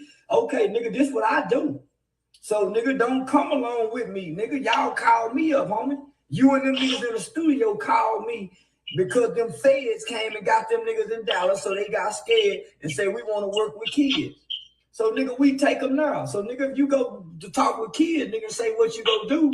When it's time to get that money up, come back, nigga. Yeah, nigga, if you can buy 50 shots in the strip club, nigga, come buy 50 shots with them kids. Yeah, man. Yeah, nigga, if we can pass money in the strip club, nigga, let me hold fire. If we can do that in the strip club, nigga, let's do this with these kids then. So yeah, homie, nigga, you saw how them nigga, homie, you heard what that woman said. They were waiting on her. Yeah, them kids, boy, say they were waiting. Them kids were waiting on. So peep game, homie, the same one of the little niggas had grabbed my Instagram. And he got on the Instagram and said, man, we ain't listening to nothing them niggas said. Say, homie, he was just fronting for the Instagram. That same kid sent me a message last night. I thought the little nigga was playing on me for the $100, right? Nah, that little nigga went and got his baby cremated. It was gonna cost $300 something. They ended up charging $200 something. The little nigga sent me the receipts and everything last night. I thought the little nigga was playing on me. I gave him the $100 anyway. But I thought he was playing on me, but he was telling the truth. He sent me the receipts last night. Yeah, the tower. I mean, he came up there talking to you. Yeah, and I turned my back to the crowd. When I turned my back to the crowd. Yeah, I remember that. I'm watching. Yeah, that little nigga sent me the receipts last night, homie. So now we making a difference. So when them niggas get on the line and go to front and stun with all this cap and shit, nigga. Nah, nigga, I'm a man of my word. Man, everything gonna be good, man. Yeah. So yeah. Yeah, nigga, that's why I say everything gonna be good, nigga. So now, homie, wait till a nigga had his honor roll block party. You know? So that's what I'm talking about. Yeah, wait till I have this honor roll block party, nigga, cause ain't nobody doing shit like this, nigga. Ain't nobody, these niggas waiting at Christmas time and Thanksgiving to try to do something, nigga. We doing something every week, every month. We ain't waiting once a year to do nothing. No, real talk. Not real talk, my nigga. So I'm on T.I. didn't really go look stupid when we be in that high school in Atlanta next week. Yeah, man, you know, we gonna keep pushing, man. We gonna keep pushing, bro. Like I always tell you, nigga, you my nigga. I mean, nigga, you my nigga. At the end of the day, nobody else but nigga say, nigga, you my nigga. Left the strip club one day. And we went to church that morning. Mm-hmm. The nigga down to me in church, telling me he was the one that took the gun out the car. For one, he didn't like MO3 going over there. He felt like it was too risky. They would take the gun out the car? Well, he didn't want Mo to catch a pistol case. Everybody know where Mo where the stash spot is. That's why when MO3 got out the car, the nigga went around to the passenger side to try to get the gun out where they know him to stash there. Normally, if the police pull him over, they don't find this gun in the stash spot. They had a good stash spot. Then took the gun out. He didn't want them going over there to the Broad house because the Broad mama liked MO3, the kids liked him, and the baby daddy was jealous. The baby daddy was jealous. Nobody knew what kind of car MO3 was driving, but Earl Spence and Rainwater, 3 different cars. Earl Spence and MO3 stayed in the same apartment. When Mo found out that Earl stayed in an apartment, MO3 started with Earl Spence. Get with him. Rainwater got mad at Mo3 because Earl Spence and Rainwater kind of grew up together because Rainwater mama and Earl Spence mama are best friends. Mm. So so then they fall out over looks. Rain was going behind Mo3 back. Boosie and Mo3 had fell out because Mo3 was finna go sign with CMG when Yo got it. And they felt like they were really using it. Mo gonna give me everything. So that's why they're trying to go through the smirk campaign. Anyways, so you trying to play outside behind his back. Old good baby daddy and them didn't know what car to look for. That nigga had been going over there forever, Rain, so you start talking. But if Mo3 would have never started fucking with Earl Spence. Earl Spence was your partner, nigga. You come up with Earl Spence, your partner Earl Spence. Tell him about the double cross. Tell him about the, and it really had to do with some bitches, nigga. Tell him about the double cross, man.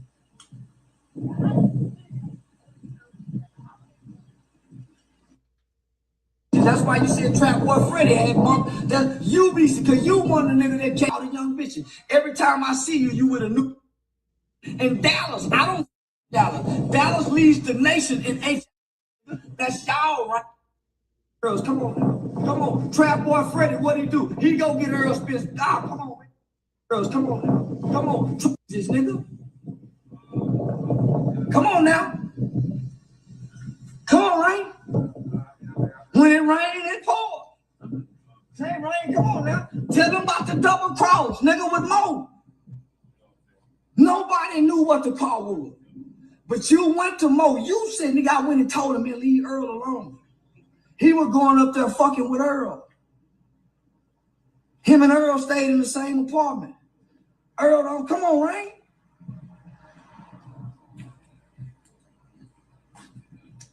Come on, Rain. You gonna lie, I'm gonna tell the truth, nigga. Earl got a lot to do with this. Earl got a lot to do with this. And Rain. Fuck you talking about? I ain't even from Dallas. I'm from Fort Worth. I know all this. How I know all this? I didn't know MO3 before he died. Rain come over here fucking with me, telling me the truth about all this. How I get all this information?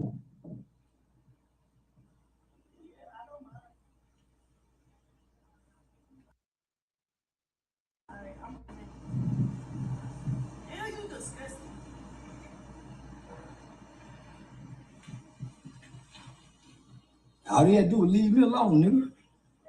That nigga know he was supposed to be in that school yesterday. He gonna come lie on me, nigga. So I'm gonna lay it all out on the table, nigga, to clear my name and everything, nigga. This is why this man is saying this about me.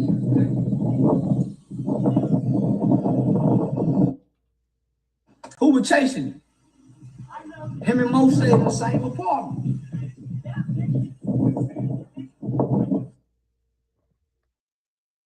See, this was clickbait because I thought he was going to actually release the call.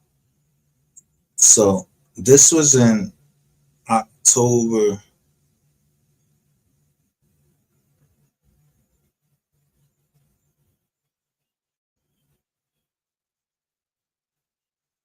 This was October 25th of 2022.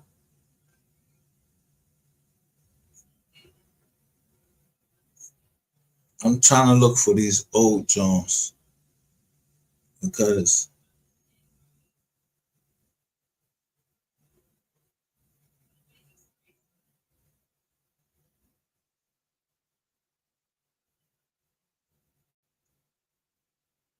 I refuse to believe that this whole case was set up or this whole case is centered around Quatita Dean. Somebody else knows or somebody else has to know.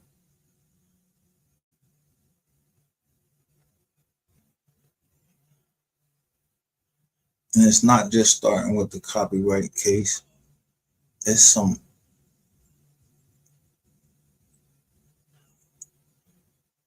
nefarious shit. It was some nefarious shit going on. And when I say nefarious shit going on, we hearing it in bits and pieces because this joker won't talk. And I ain't gonna say, yo, he's supposed to, but yo, who was all the fucking women that was sent to these different rappers? Who was all of these women? Did you ever look at the women that were around these rappers except for MO3 until like right at the end?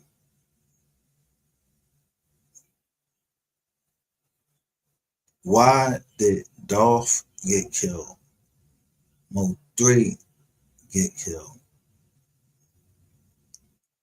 Yet when we heard everything about Dolph getting killed, we heard it from and what's the guy? That rapper that got killed 5 days before MO3. What was the hurry? If it was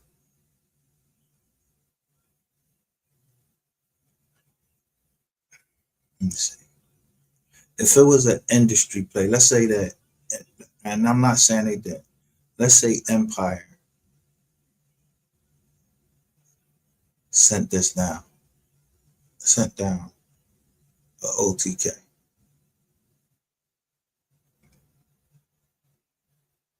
Let's just say that that's the case.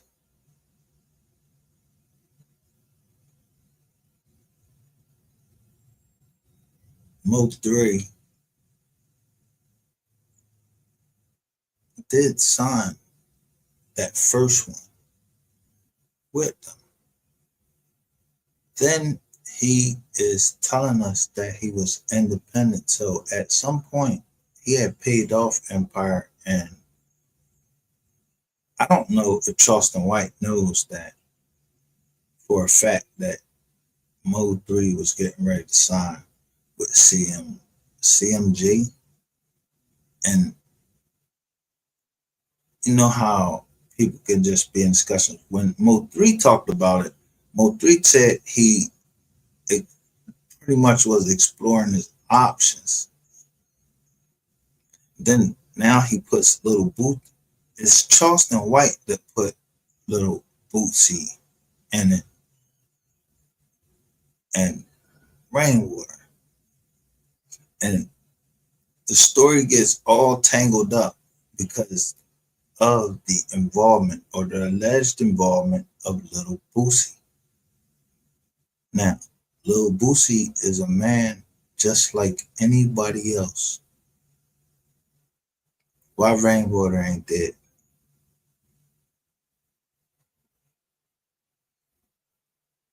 People tied Boosie to try to say that he was supposed to meet with the Atlanta rapper. He wasn't the Atlanta rapper. He was from Chicago. King Von.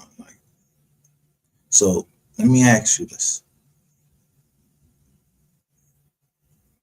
If Boosie had something to do with King Von and Mo3, who had something to do with Dog?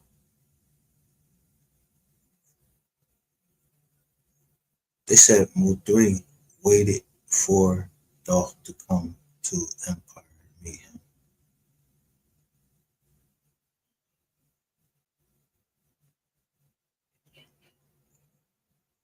I know everybody remembers that, right? How and who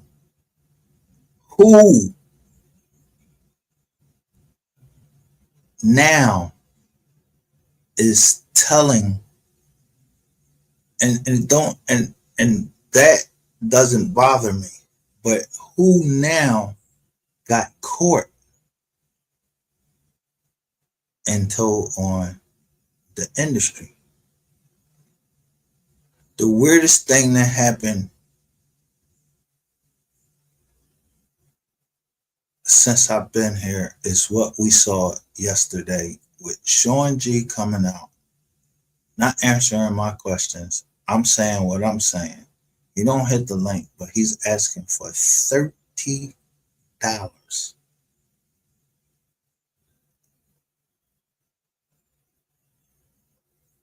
Now the AI, and if you can't put AI and you can't use robots, what would that do to the music industry and their sales?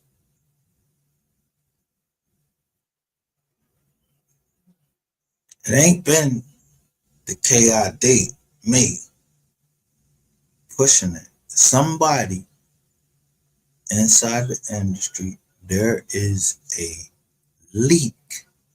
They don't have anything. Do you know how long they've been making records? Why in the year 2025 or 2023, 2024, who told on the record industry that they was using bots? They said the boy was from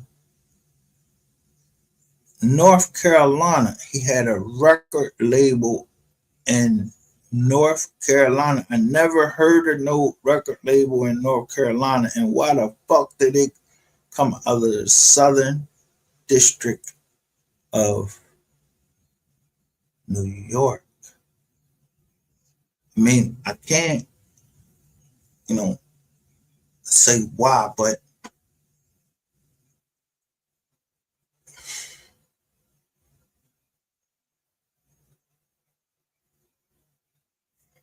why would they?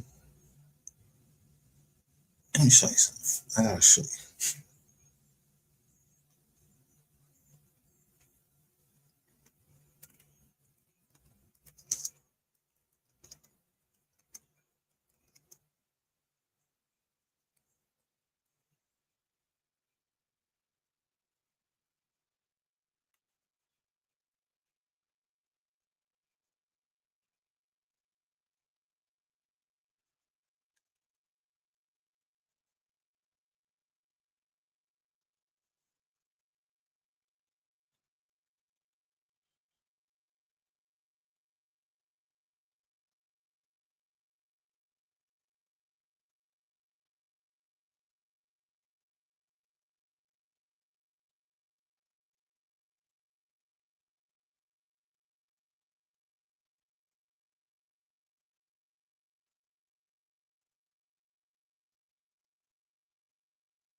Maybe that's what I'm looking for.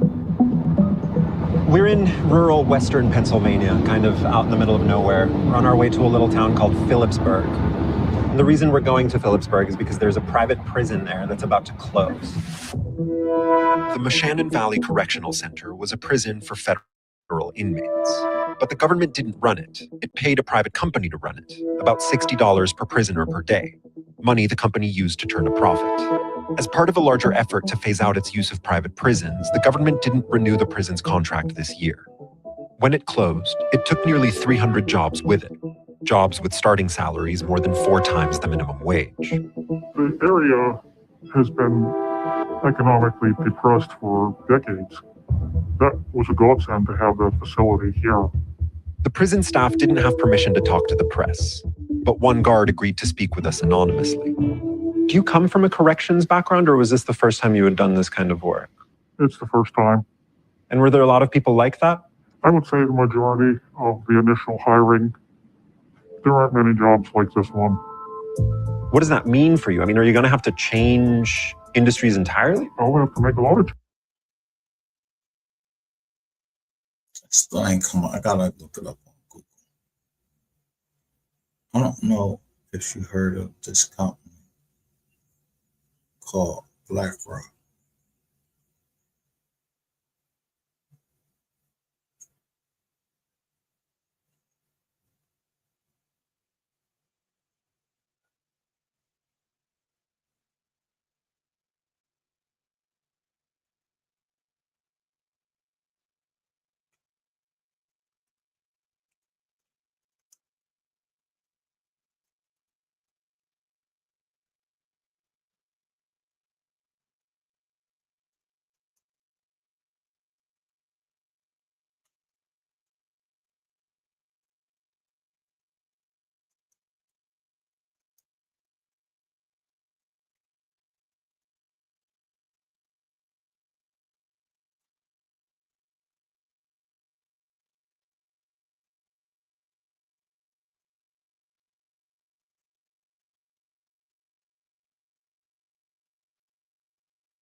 $2019.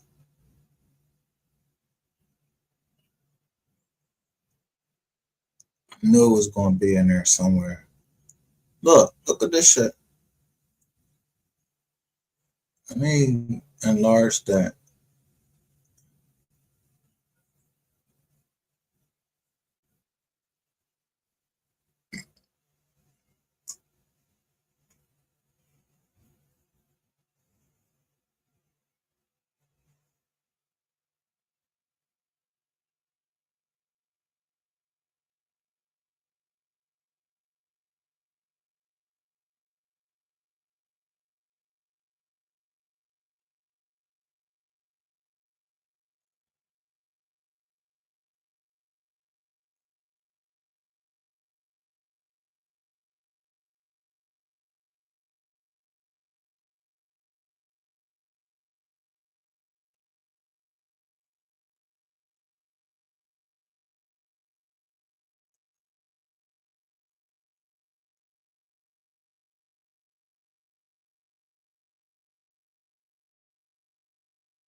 I'm not looking for it.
Yo, get the fuck out of here. Yo, I showed you my indictment, right? So, military weapons kill and injure many people and cause extensive environmental harm. Based on a 2023 revenue, who? Lockheed Martin is the highest earning military weapon maker. Remember I told you I had a partner that worked for Lockheed Martin and niggas in Atlanta stole his ID. But that was way back in 2006.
It's something for another day that got to be developed. All right. So this is BlackRock. It was published on April 2nd, 2025, updated July 17th, 2025.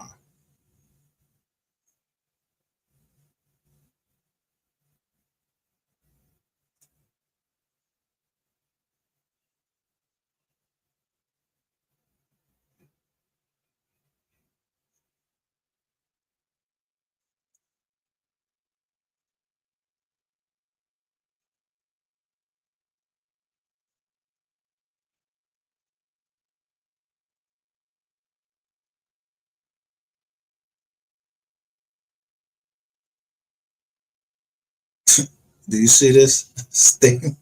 Yo, do you see this statement right here?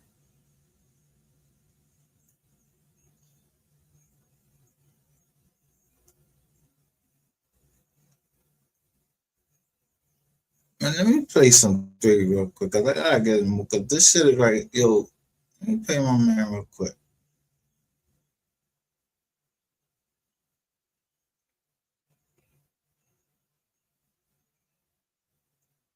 Oh, wait a minute before I play him.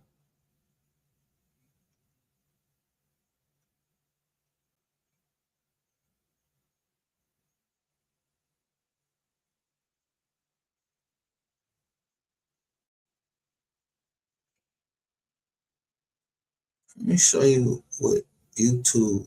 Oh, wait a minute before I go there. YouTube suggests said it for you. This is what they look.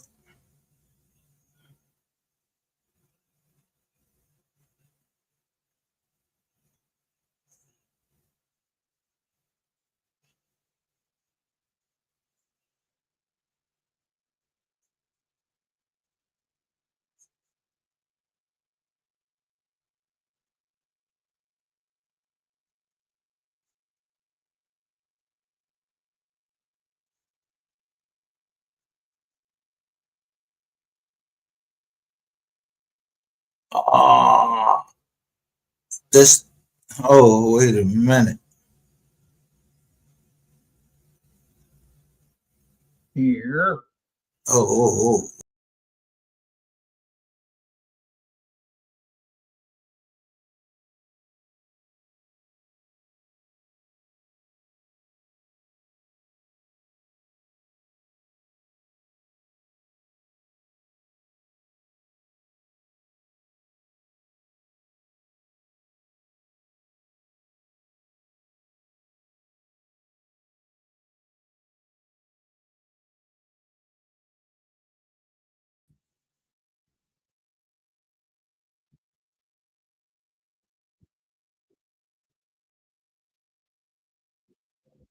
Mm.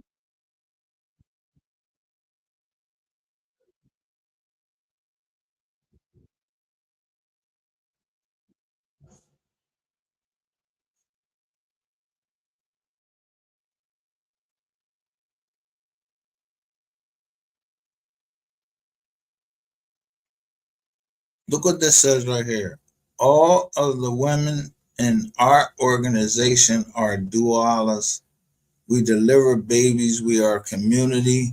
We also have doctors, police, etc. We are a family.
Let me share this shit right here. Yo.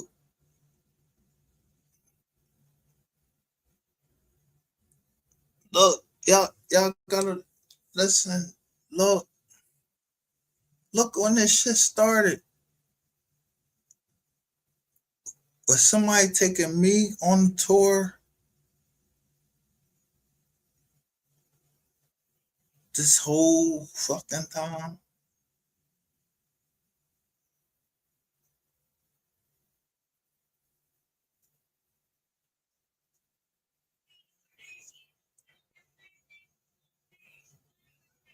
Yo.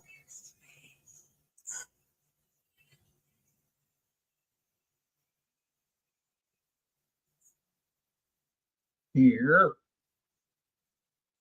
Hold up. I'm drink on real quick before we start. They're gonna bust that gun.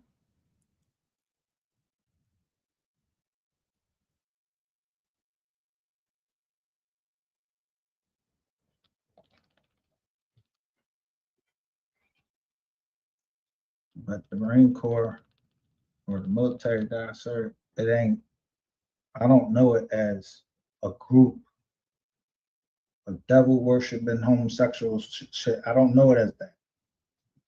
I don't know that part of it.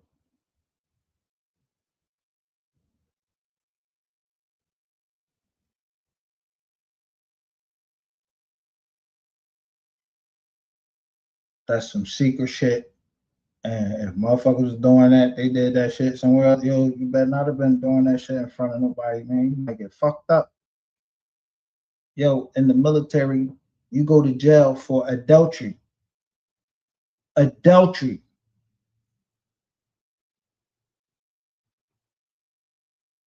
And sodomy. Meaning, if you eat your woman's, you lick that cootie, guess what? You can go right into the bread. You're a female, you sucking that, you can go to the bread. And definitely if it's sodomy, like forcible sodomy and the booty butt, you go to the bread. Yeah.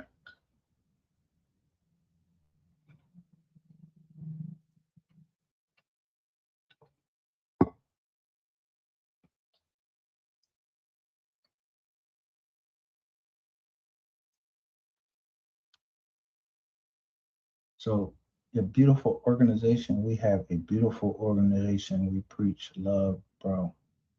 Good. All of the women in our organizations are dualas. We deliver babies. We are a community. We also have doctors, police, etc., etc. I don't know what the fuck, etc., etc.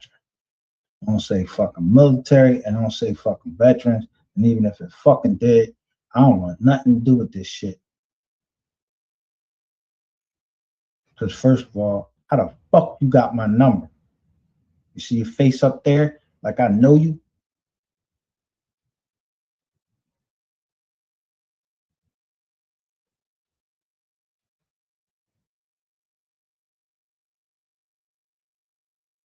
I don't know. Is it my right to not? Do I have a right to say I don't want to be involved in that? Because I ain't get this boy my number. I don't know. That ain't my phone number.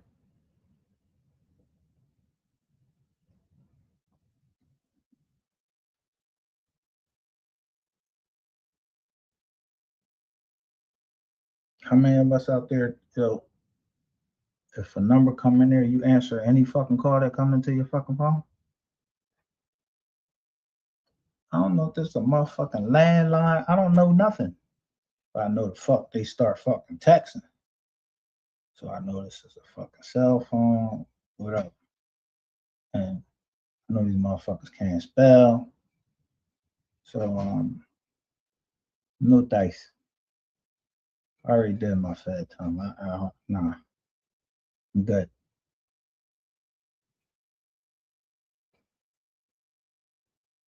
I'm supposed to join an organization when I'm in my 40s. Organization I don't know shit about. That's all he told me. That's all I'm knowing about the organization.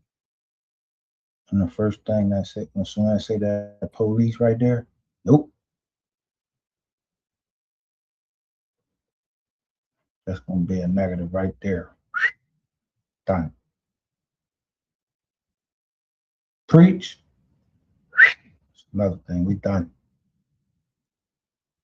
Organization, done. So all the thing they saying here, man, I don't give a fuck about none of this shit. Don't even look professionally written or none of that shit. Get the fuck out of here.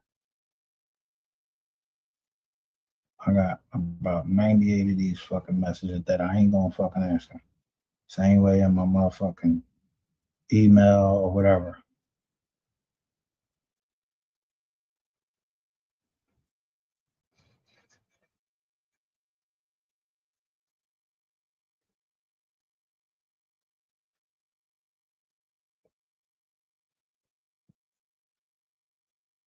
Stand by for 1 second.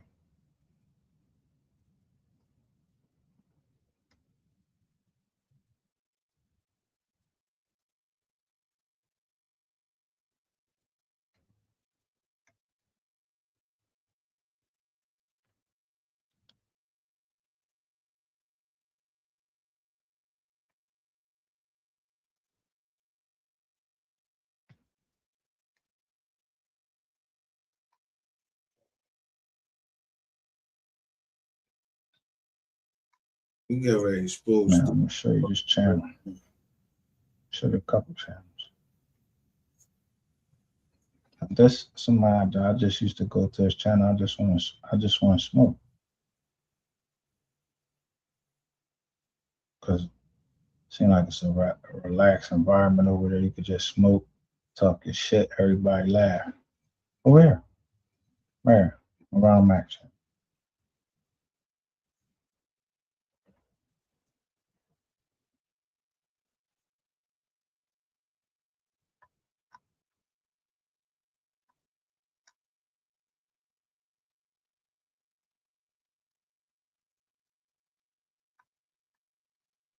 Look. Surviving MGR. MGR says Shay's tube is not his girl and passion is not truth. MGR and MO3 sector investigator. This was 1 month ago. I ain't even are trying to unalive gangland. And it's 420. This some boy he's from PA. Gangland, Las Vegas weekend, recap and open discussion. That was 30 days ago.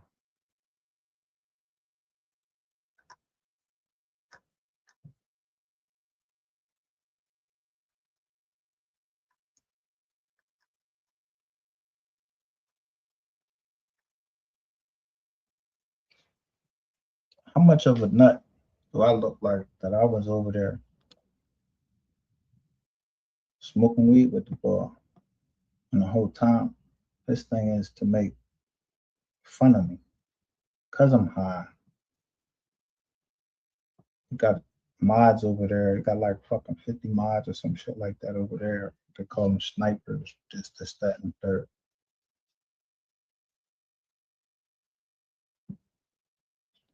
I bide my time.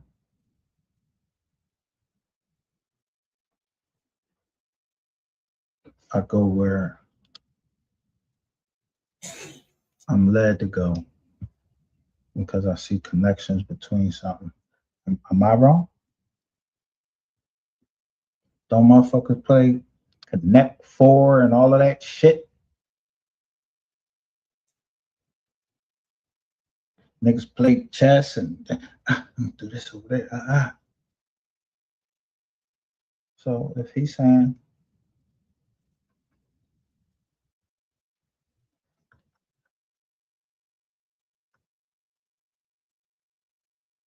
that I was trying to set him up, I was trying to line him up with an investigator. The MO3 sector investigator.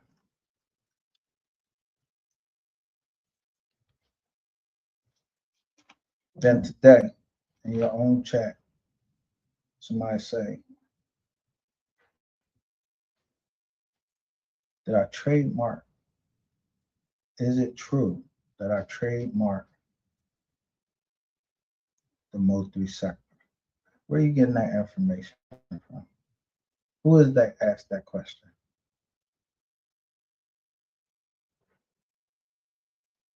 Because they ain't want to show their fucking face.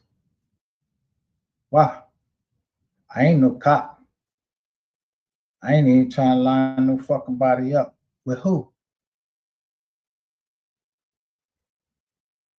Then you all on some fucking scary shit, talking about some empire and all that. Empire who? I don't know fucking empire. I don't know no motherfucking Ghazi, and no disrespect to him or anybody else. I don't know this motherfucker.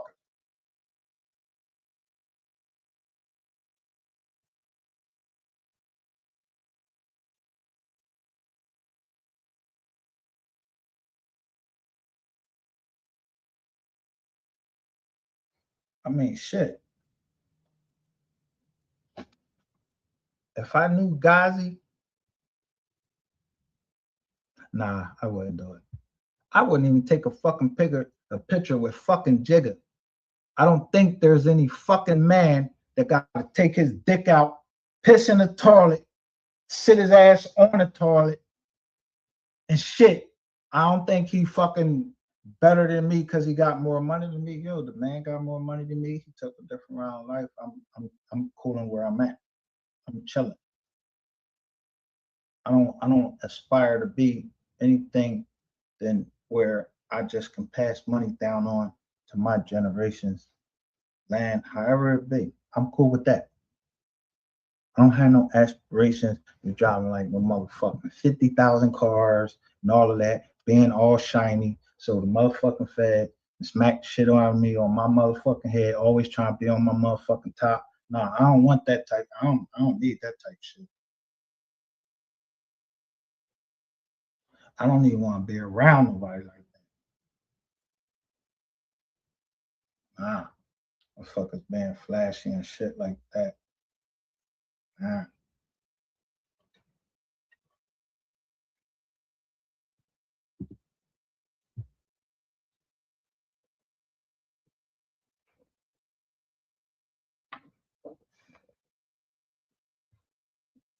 Until I seen what was happening on jets, I just canceled my whole even wanting a fucking jet. I'd rather ride wherever the fuck I want to ride. Motherfuckers setting motherfuckers up on the jet. Yeah, the jet in the air. By the time you landed, you dead. Anybody know how the fuck you die? Talking about somebody gave you some drugs. What? Who? And that's all. I'm good. Anyway, I'm talking about truth.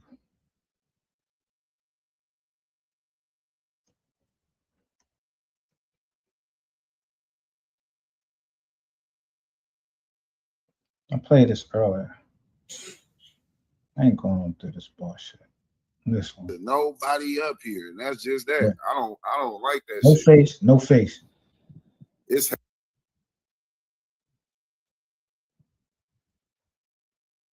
no face, right? And this nigga And is crazy. and then the fucked up thing about it, a nigga gonna No face. Face down. These people ain't got no face. But who shit they showing? Why ain't showing your face? Show your motherfucking face. What happened?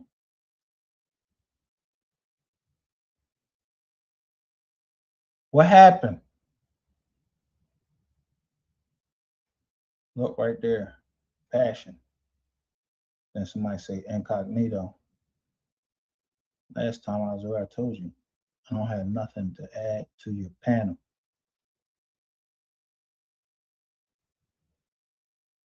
I just want to know why you called me out my name. left.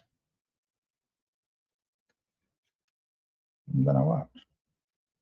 Look what I see. Brown Sweet. Somebody named Incognito.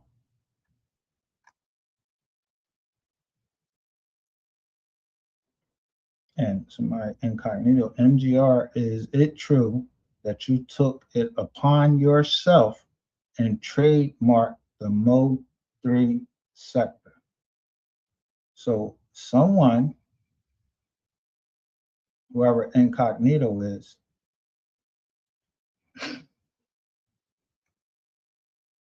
I've been following you the whole time. I know who you are.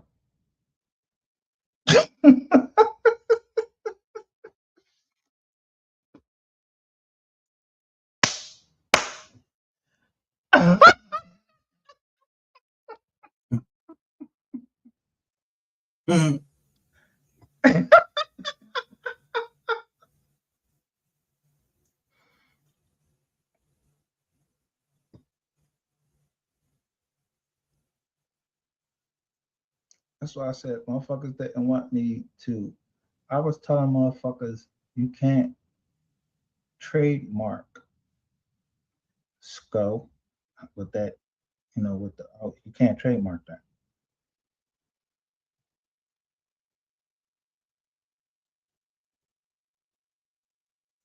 I was trying to show people the shit you can and you cannot trademark with these motherfucking emojis and all of that shit. You can't trademark them. So Incognito asks me, did I trademark the MO3 sector? I didn't trademark MO3's name. I trademarked the part where it said sector. I know that my money, or somebody gonna show me that they poured my money into the MO3 sector, or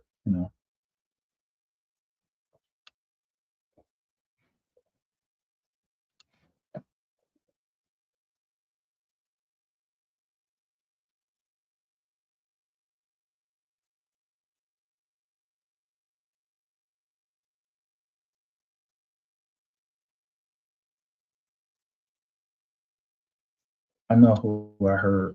The two motherfuckers that I heard said, well, told you can't build on lies. Let me go down the little screen a little bit. I told you everything I was going to show y'all. Y'all keep playing around with me.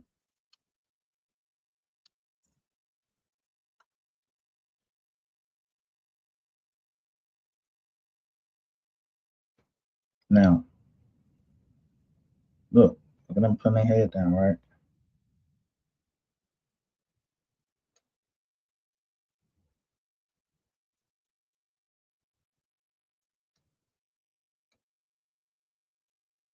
I keep every fucking thing.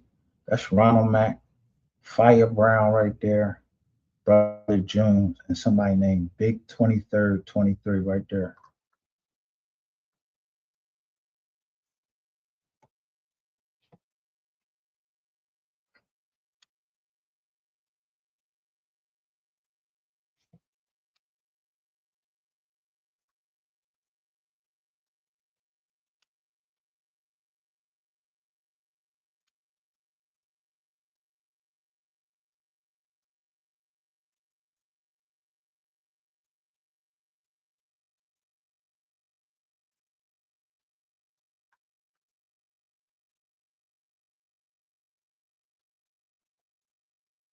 Now, I don't know how to pretty that shit all up. What y'all think is in that bag?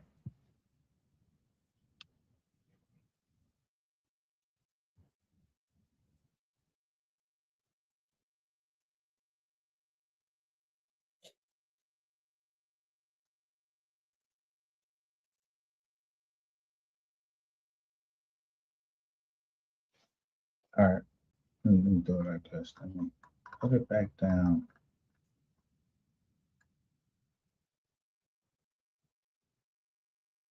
Let me take his off of there. Let me show you mine.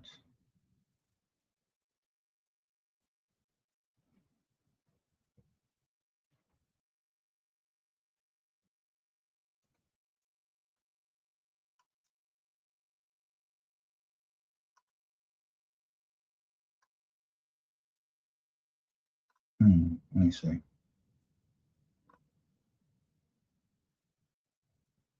Let me see. Let me see.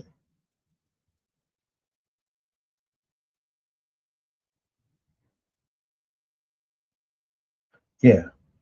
I don't think I really show. I don't give a fuck if this shit public or not. I'm not showing you my motherfucking weed or anything like that.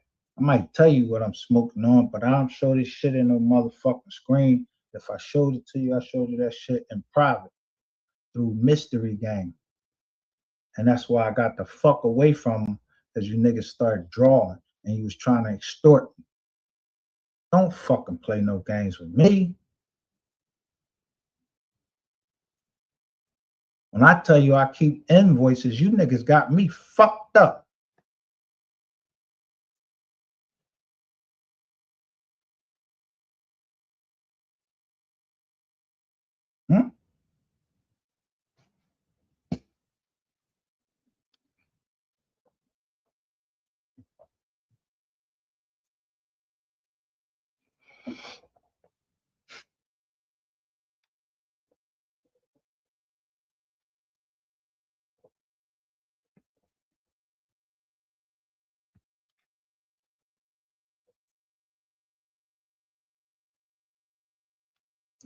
When I went to South Carolina,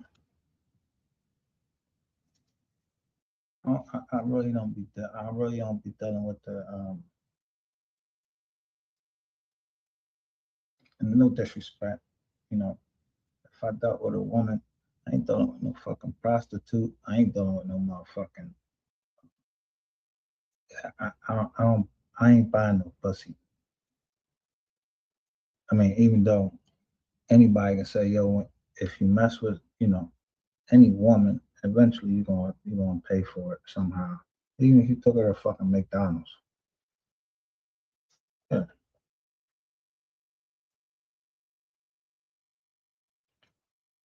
When I told y'all we went down there, I told you I was sitting with the madam, or whatever you want to call her, that was running Ratchet TV. He was drunk, all out of his mind, all that, spending his money with his little blue card that he probably got from fucking getting PPP loan, whatever the fuck you get, whatever the fuck that shit is you get.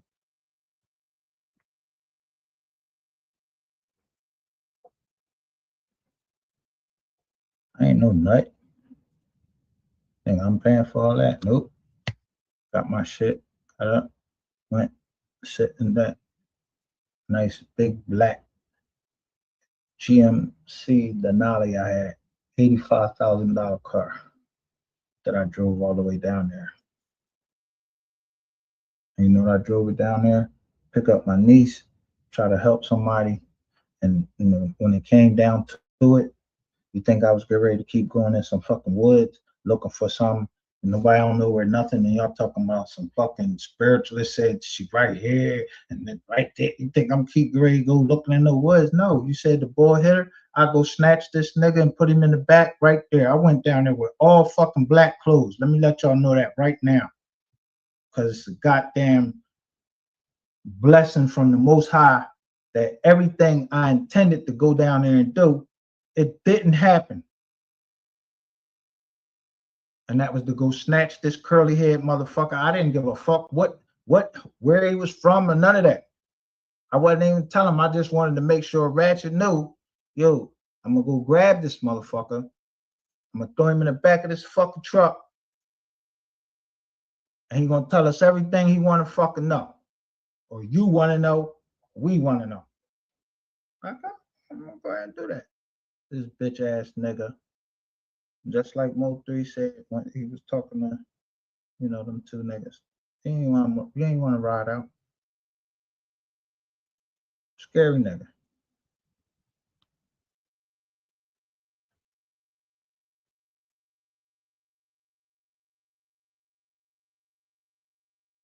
Motherfucker, your first words was, you ain't know how to take me. And you still don't. You just think you do.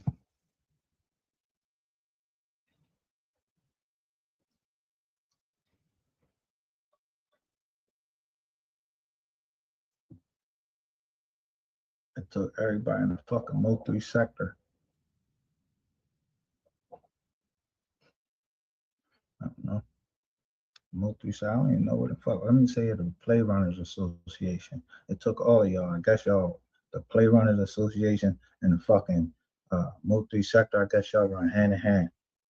Troll Beef sector, y'all run hand in hand. Whatever it is. Black sector, whatever the fuck you trying to call it. So everybody is trying to get a fucking hit.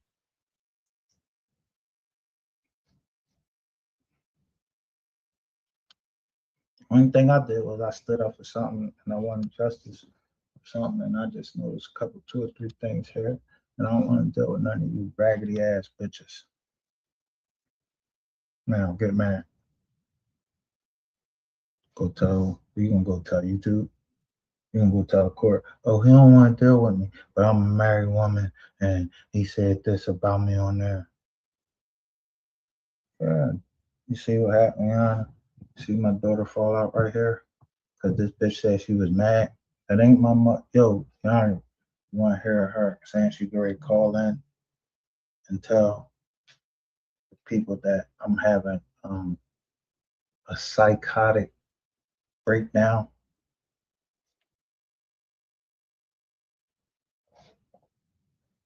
Because I told her something on the phone that I have mental problems.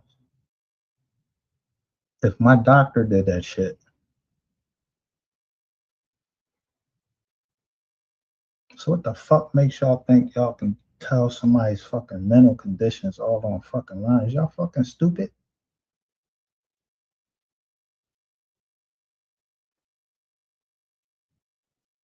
Then claimed you was a fucking, oh, I went to this school and I went to that school and this. Oh, cause you went to all them motherfucking schools.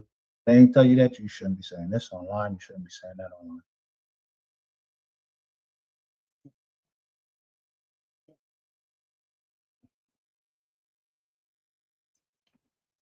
Before I came at MHB, I put up a short by a lawyer that warned everybody,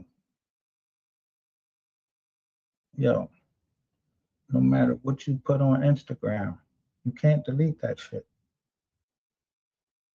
I just don't tell y'all what site to go get it on, but I probably shared it with a couple, 2 or 3 people that I felt was being bullied.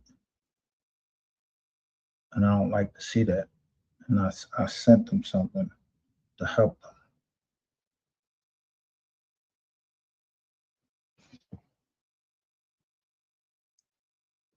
So I bet you some of y'all don't even know.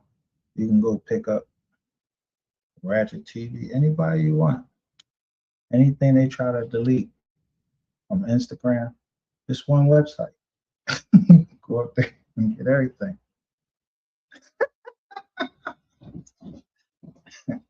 Hey, if you think I'm, hey.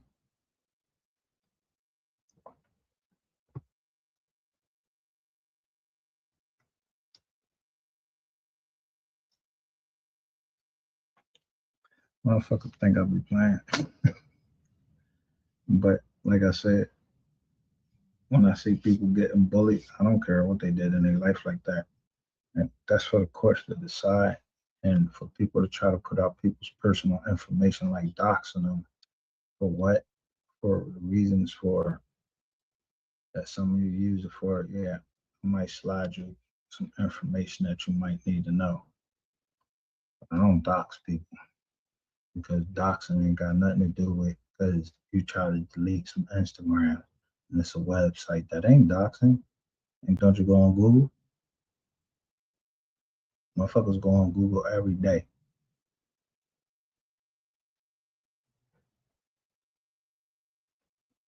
Yeah, go dox my shit. Go to that website and see what I deleted. You know who I deleted? A lot of you motherfuckers coming up there talking about bullshit about trying to get me to buy some fucking, what's that shit? Some shit that I knew was Skizam. Yeah. But I mean, some people do a lot of crazier shit. Instagram.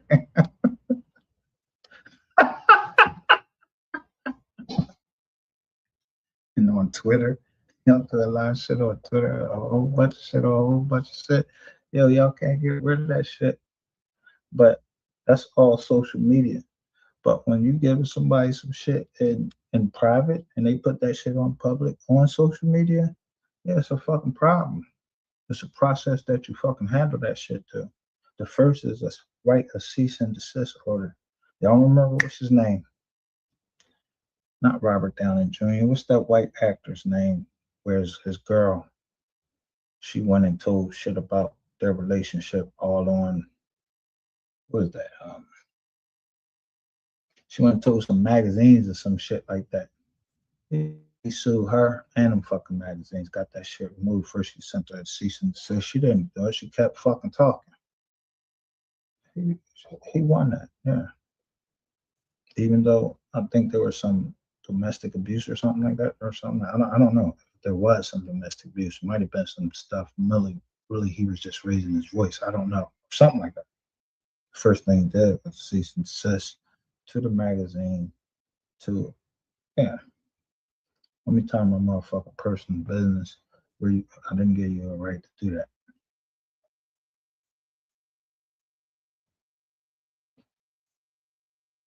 What's this motherfucking name though? I'm trying to think. He be in all of them, the pirate movies. What's that pirate shit? What's his name?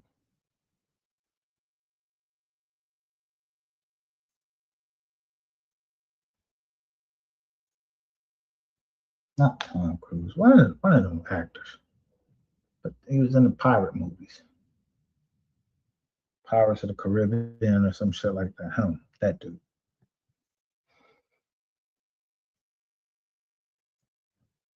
But most of us, you'll look at the news and be like, damn, no. Look at that fucking case and see what happened.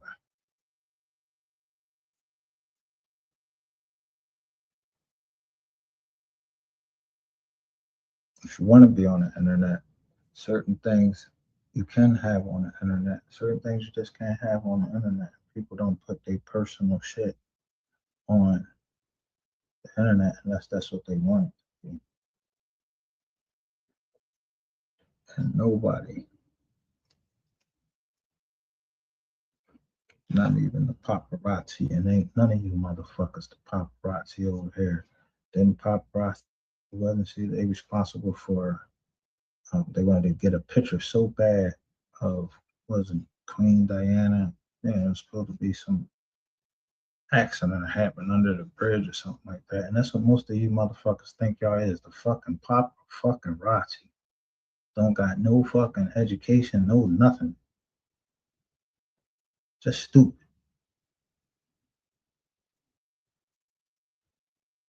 I'm sorry to break it down just like that, but that's just how the fuck it is. See the date of this? This is June 10th, 2024. I'm on one. So let me show you what somebody's sending me, the pictures that they're sending me. I told you I was ready for y'all.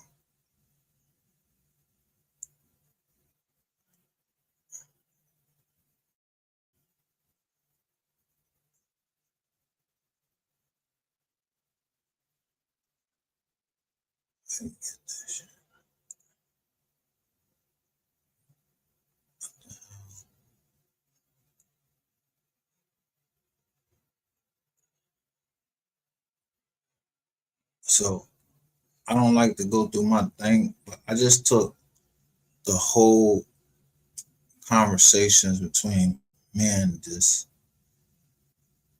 PI that I was waiting to come and talk to me. And she was a real PI. She was on a world tour.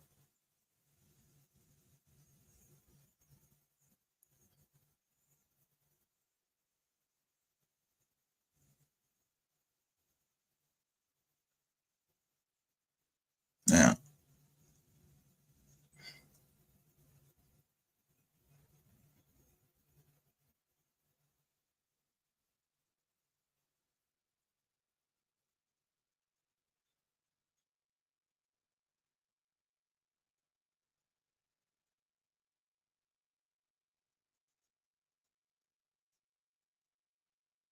I want y'all to look at this. Share this live right now. And I'm going to show you how the MO3 sector is so fucked up. Like, yo, where y'all get the PI from? Like, who has this mindset that they do all of these things?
Now that these things came out, was the PI telling the truth? Because she said something about the bishop. A bishop.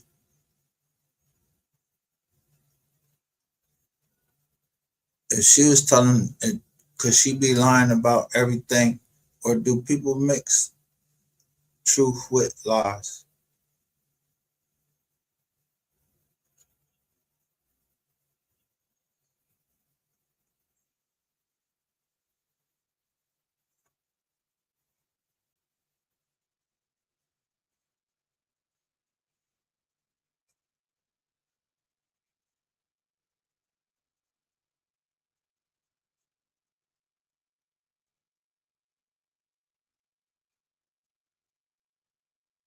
I'm trying to figure out what was the mission.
Now, You see this right here?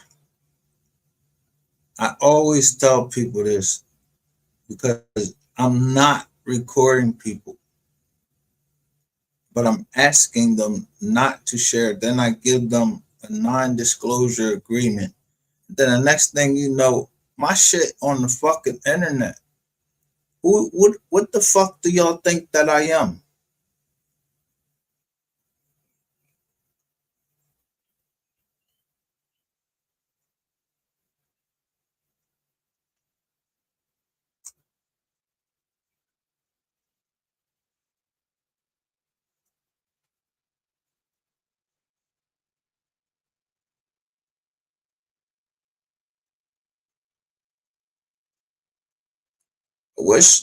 What's the name was here?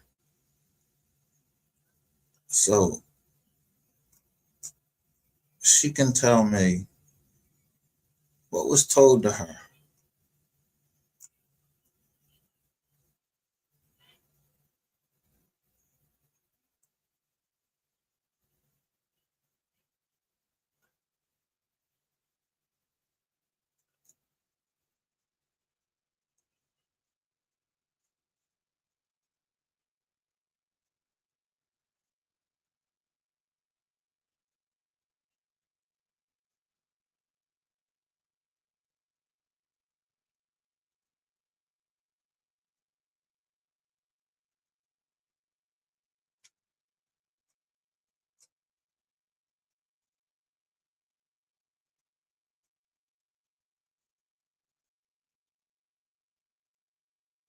And it just dawned on me.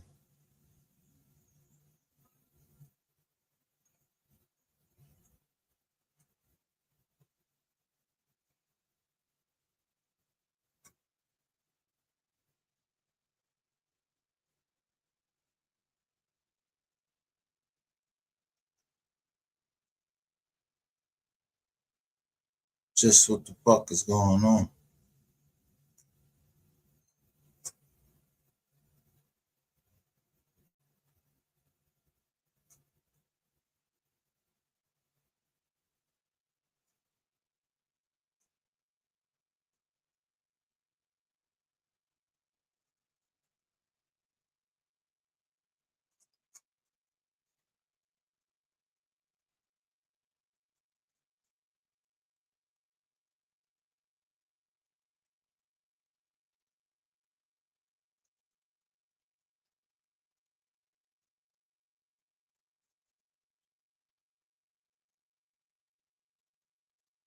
Can't make it out right here. What this look like right here?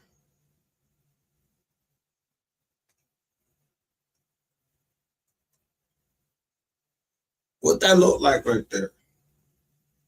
Because we was asking about the properties of MO3. Who hired this person to come at me? Because I can't read any of this, but I can see the picture right here. And it looks sort of like, let me see if I can do this. Wait a minute.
I want to know what the end game was, and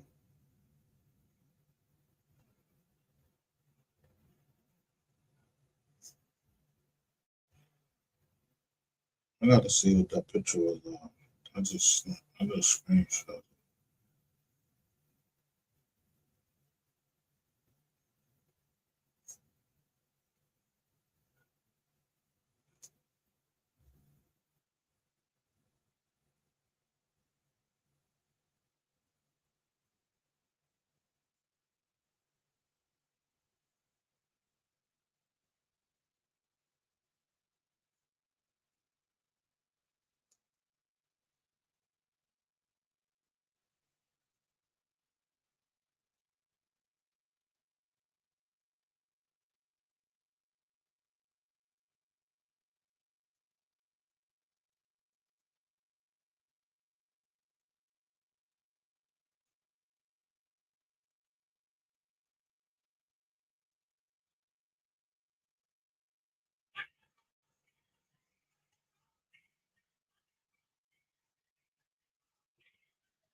I'm gonna play these joints, these videos that was sent me. I never really want to play these joints. This ain't my type of thing right here. But I don't understand this.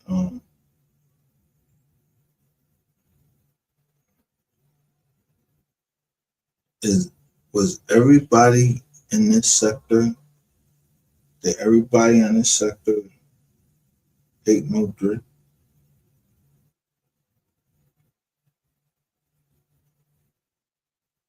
Yeah, I can't get that done. So I think that was intentional. All right, I can't get this any clearer, so I could see what it was.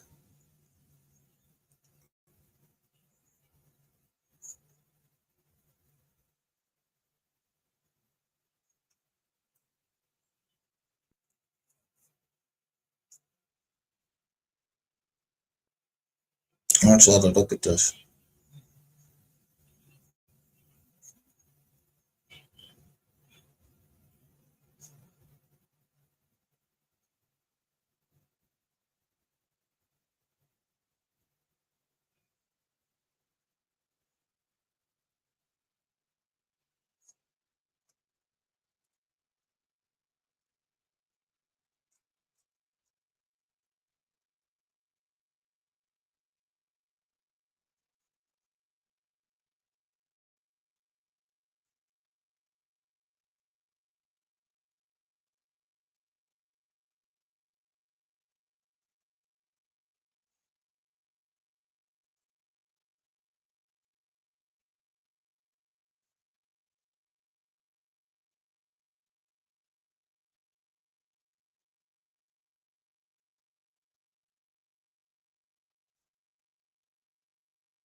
I mean, do y'all ever change y'all game up?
This shit right here got me fucked up.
Why?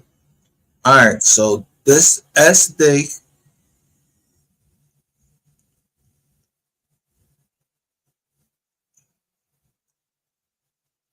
what kind of what kind of fucking conspiracy is this?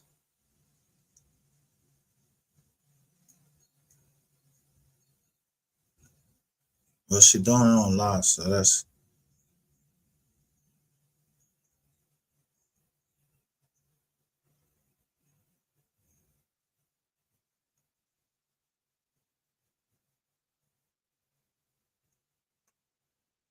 all right.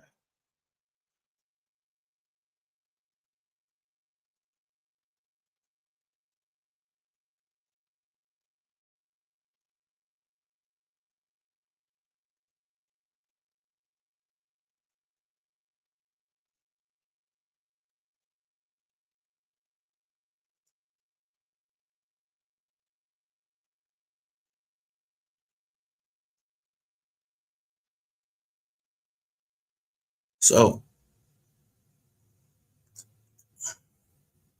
the whole time I've been waiting for her to come. I'm just showing you the video where they said that me and her was running game on her. But here, look,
who put this out?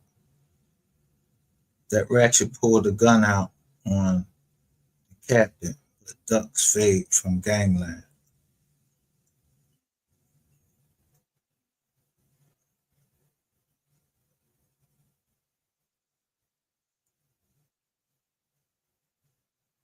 Who put this out?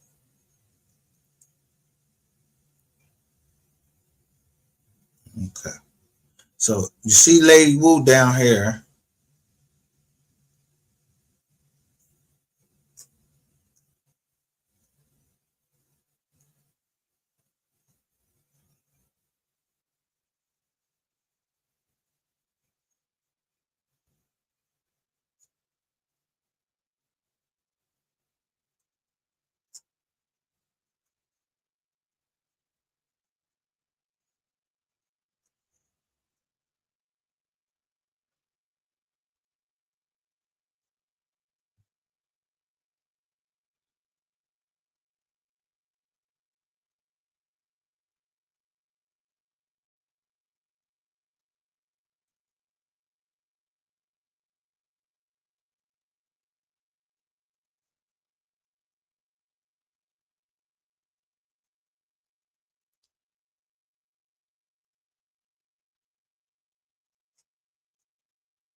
got my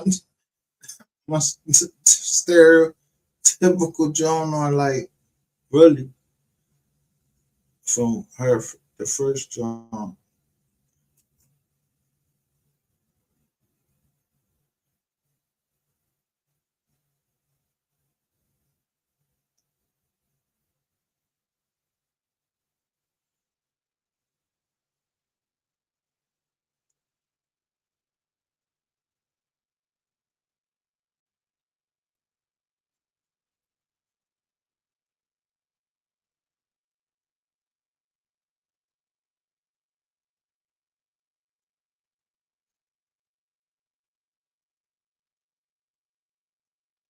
Let me go show you extortion.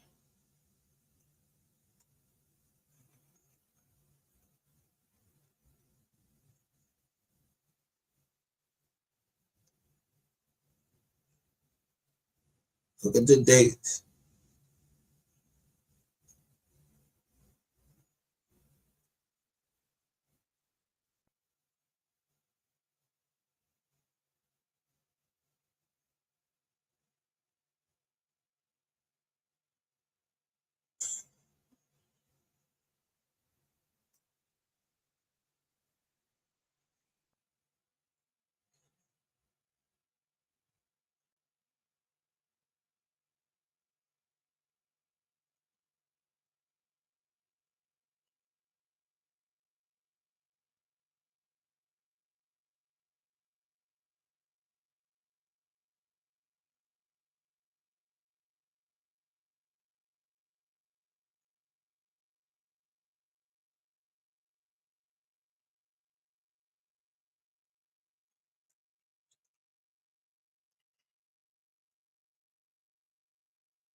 Lately, I ain't had nobody drop down in the chats and saying nothing.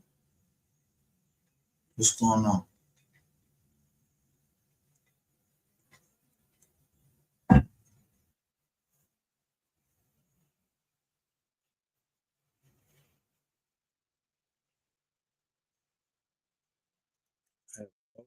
He's been caught.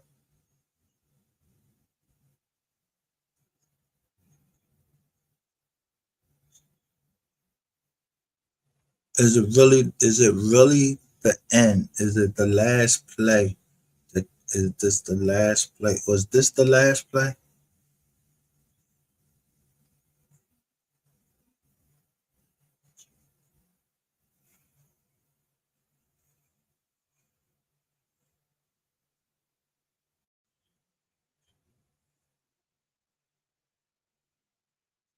Because if this is a PI, where she's impersonating the PI and asking me all that, I know you know the feds was down there. So are the feds involved in trying to?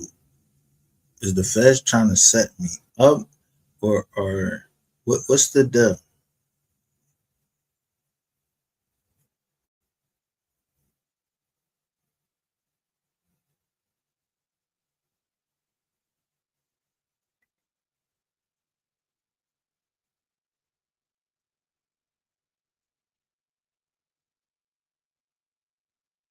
I'm just trying to figure this out. What's the real deal? Because I would not release text messages if I wasn't certain that the person that told me. Now, it's only one, two things. One person is lying, and the other is telling the truth. I believe the person that told me that this right here was mentioned after you had a. Let me say this. I'll tell you one name. I'm going to show it to you in that video.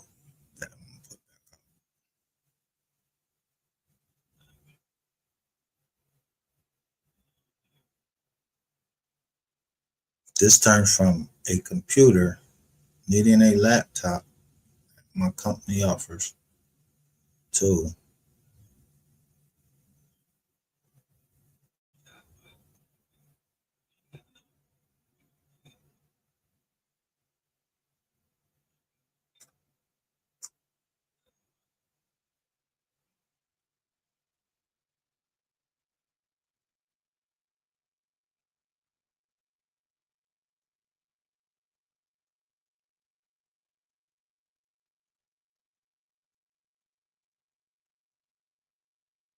This.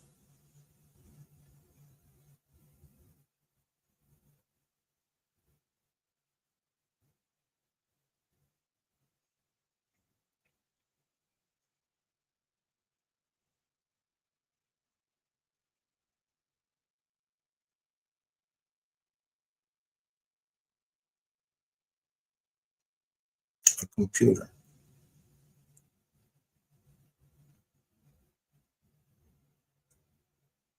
Out giving computers, and they didn't have to show this.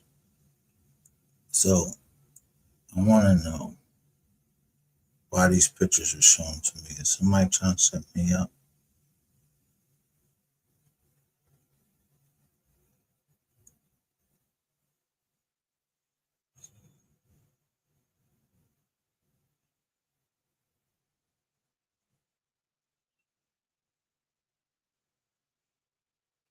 Because if we're going, if you justice for MO3, or you're not just for MO3, if you're not the person you say you are, I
don't know this ball booster, right?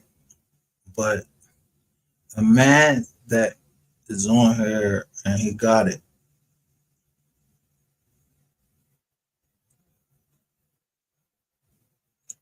Is y'all whole fucking thing is to try to take it from him?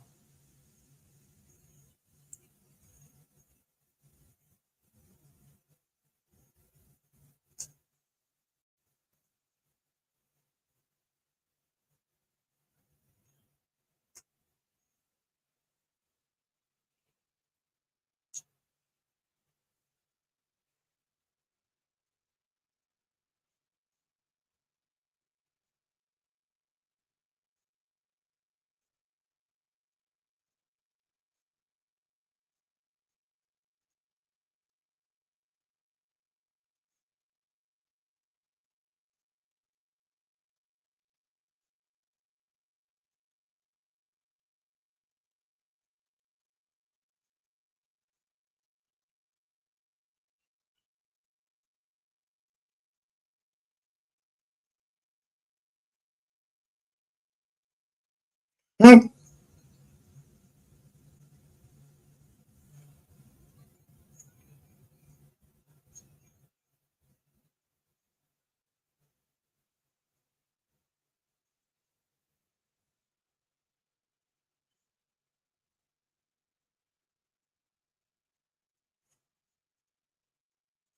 is CC?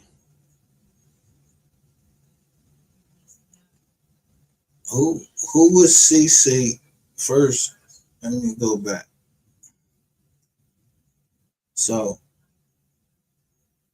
we go from computer to, do I want a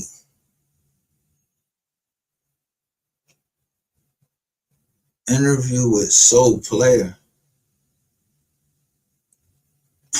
for $150?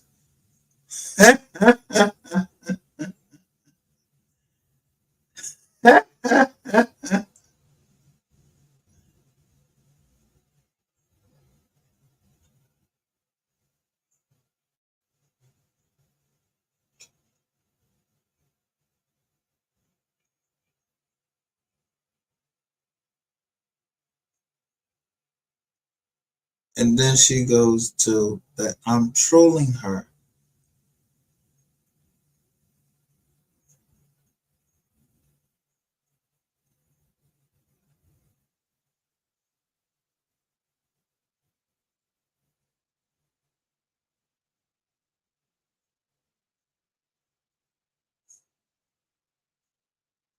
So who was trolling her and saying it was me?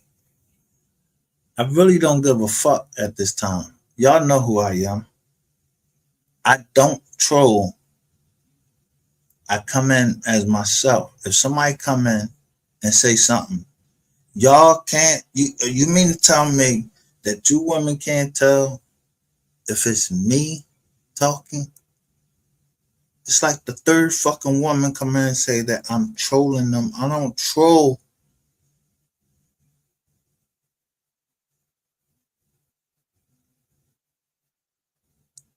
For what reason? What do I gain?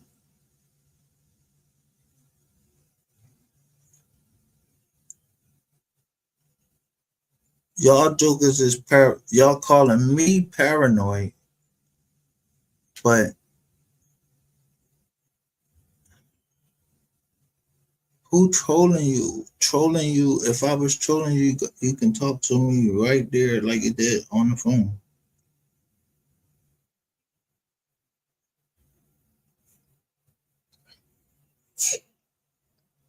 I want the person that they got the heart.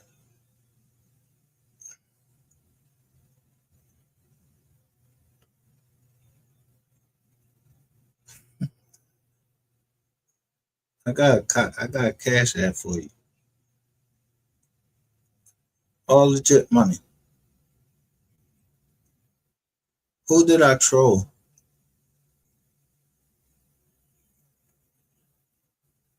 As trolling is explained. If trolling is me coming in your chat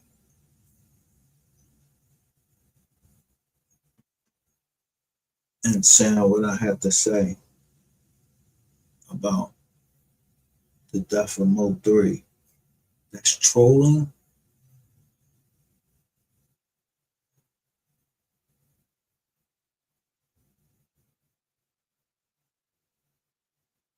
So if somebody was using my name on here,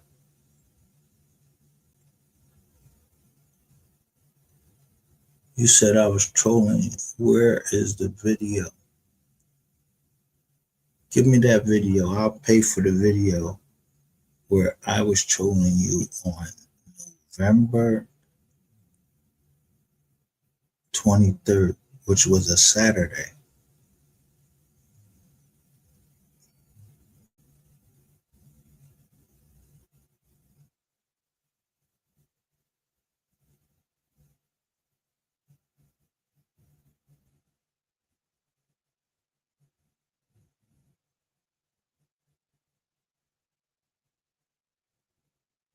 Instead, I waited till after the Sabbath. I said, getting ready to expose these niggas and bitches for playing. What reason do I have to troll?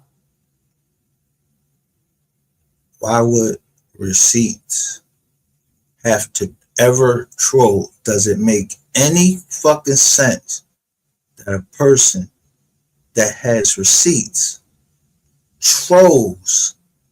The fuck I'm trolling for? Trollers are motherfuckers that, I guess the way it explained to me, trollers is motherfuckers that fuck around with you to take you off, like, you know what you're saying. So I don't even know you, so trolling you about what?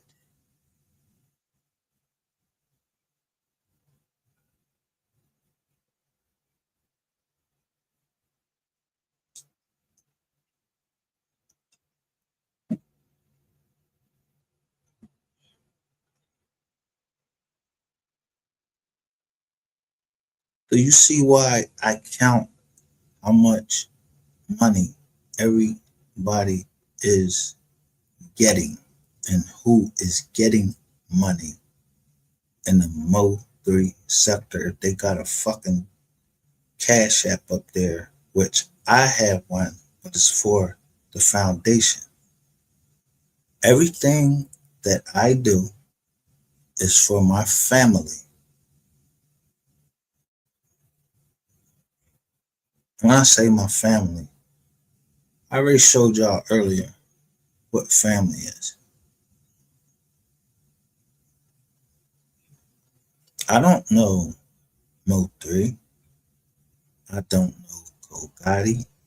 I don't know the family. Y'all are all down Texas. What the fuck is wrong with y'all?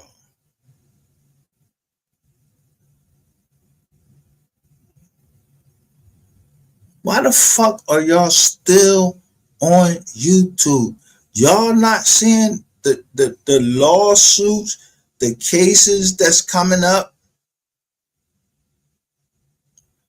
right out of Texas? And it's with the cartels.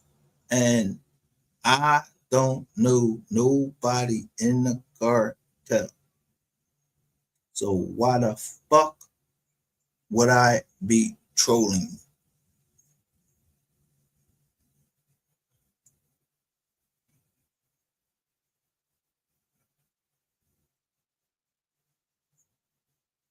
I'm trying to figure this shit out. Like, this shit, like, is mad corny right here.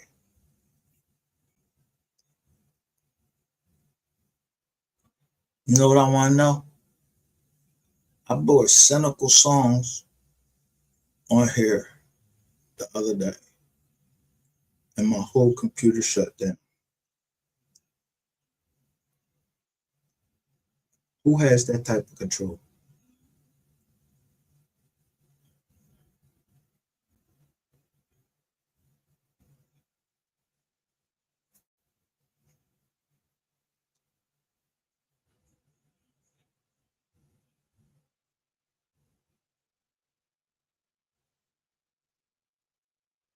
But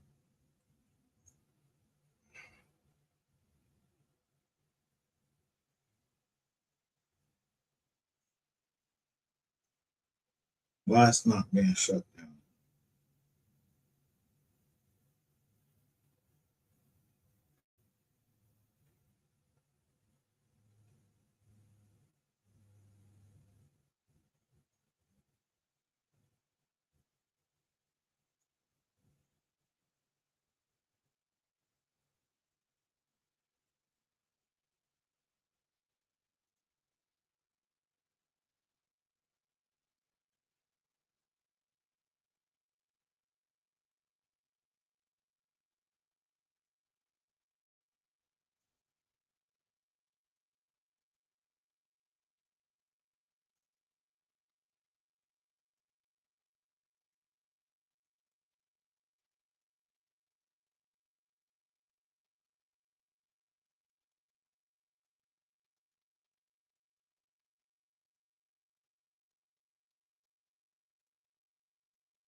1 second, because I'm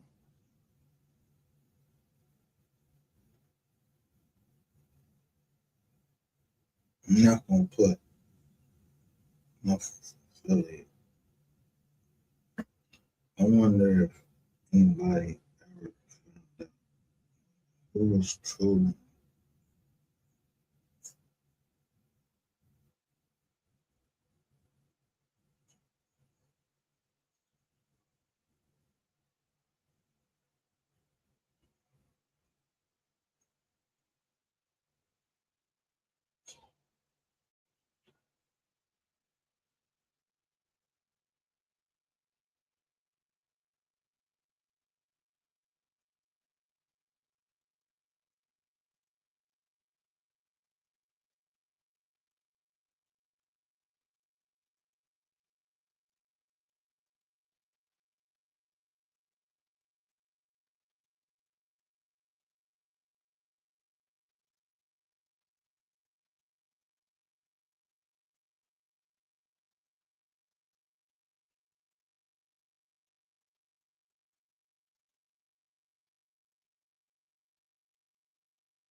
You might hit this joint.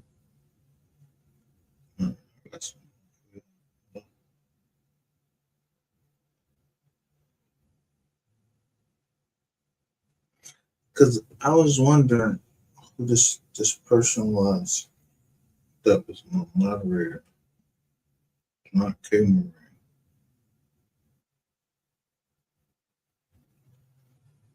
But I knew she was from Texas and she gave me some good information. There, someone's playing games. And I want to make sure that I got everybody that need that ass whoop, get they ass whoop.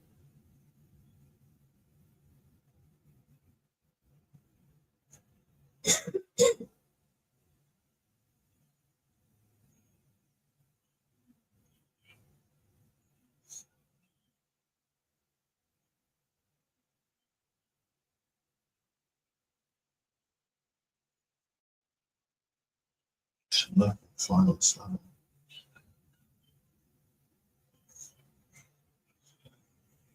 So phone.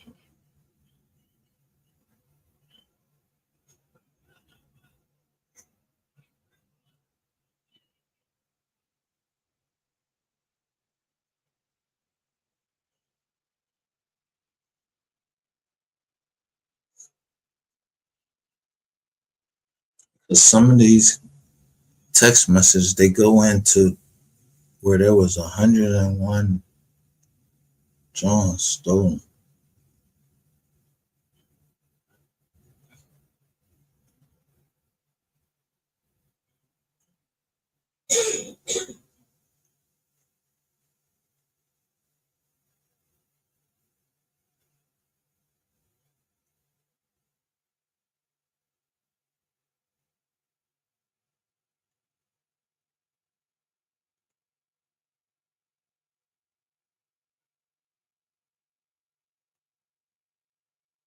This shit is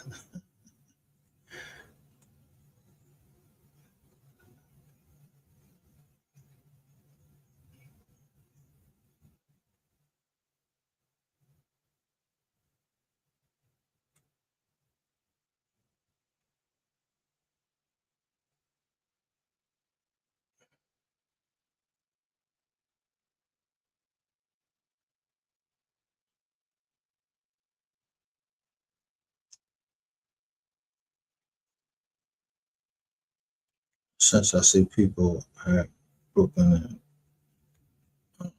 NDAs that they signed because they couldn't wait, I'm gonna start releasing all of these text messages.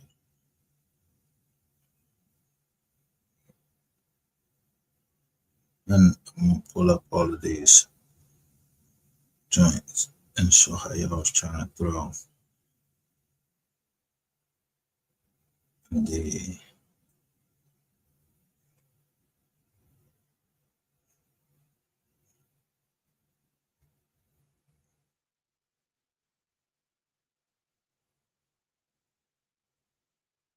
the case.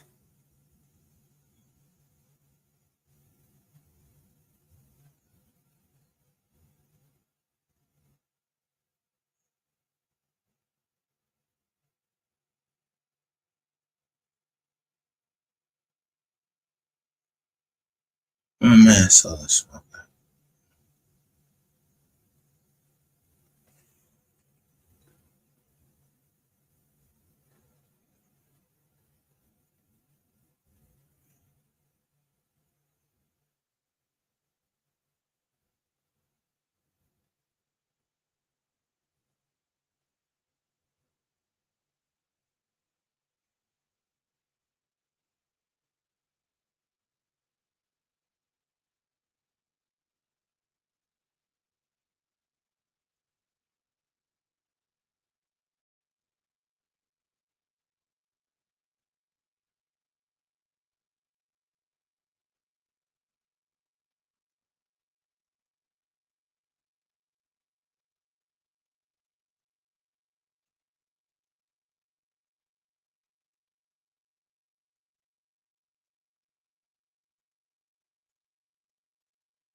I want to start putting up what the people were sending me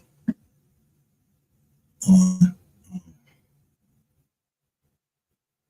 That's what I'm gonna do. I'm gonna start putting up what people were sending me, and then we're gonna find out who the leak is, who's serious about MO3, and somebody knows that they don't have to, because when I send you something, it ain't for you to respond, it's just for you to know. Big house, Dallas.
1-1, 13-11. Hip Hop Central. Hey, bro, show them how we bought it. Big house.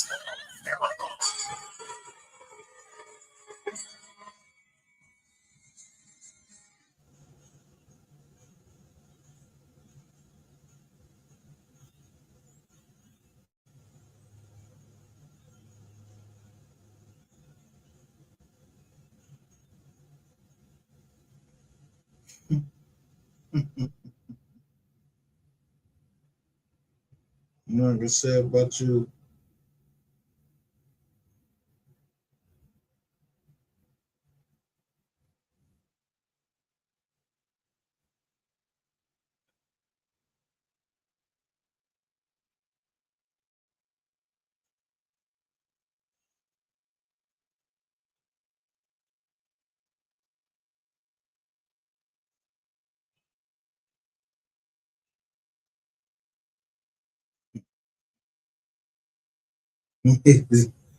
I'll come back to this face.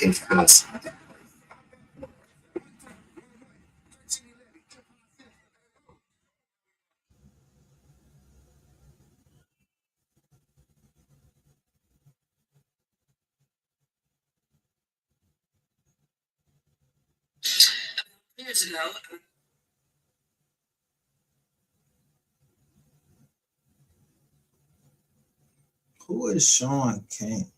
Who is Sean King? Who is the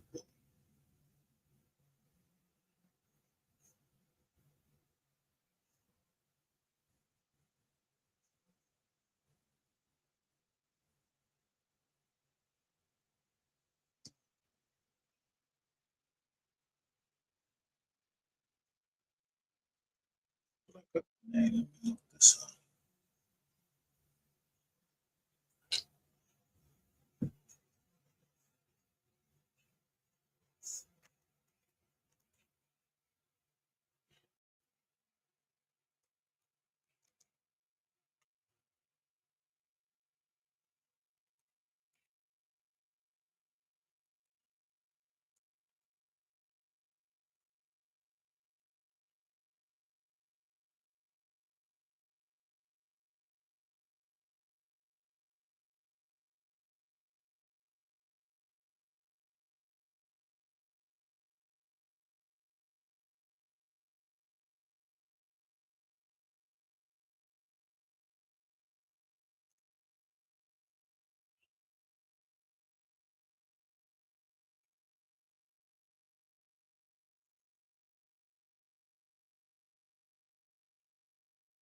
I don't understand the significance in this, but I remember this guy being on our channel, so I'm going to show it.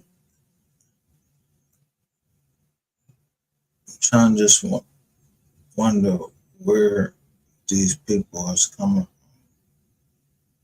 Are these supposed to be threats or something? I don't even know what the fuck this shit is.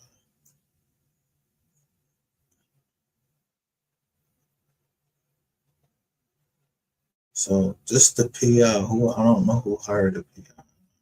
It's a PI, I don't.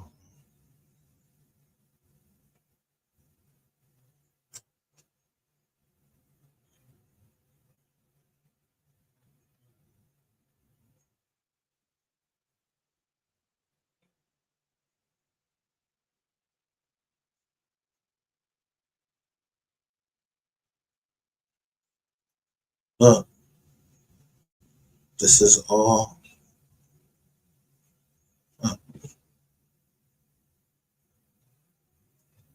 What's wrong with this one?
So you as a plant from rainwater.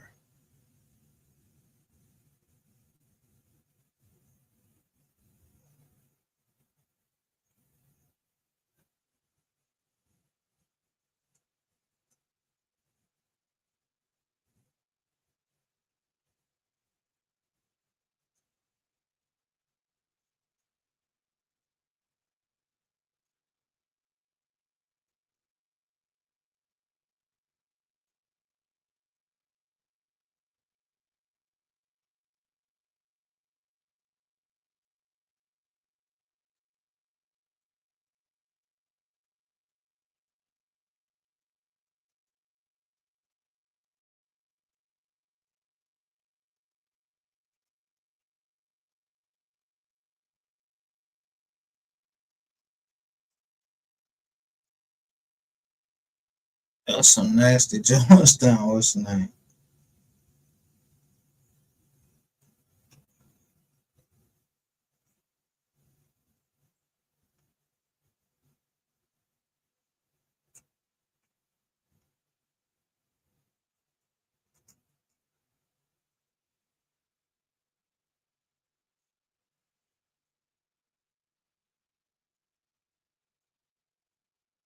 Oh, this where they got that I rented you a car.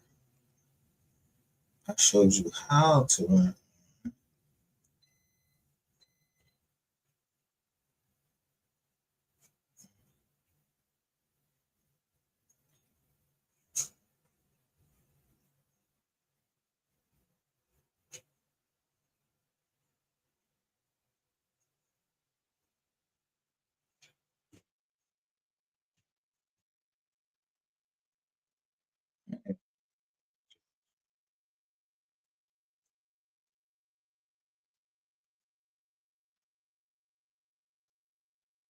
Oh, it's good.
Yeah, I get the secrets because I'm not allowing anybody to play me. So I know who is Pambagara, Gyra, Pambagara, Pambagyra, whatever. If you're worshiping Satan, you one of them demonic joints. Right here.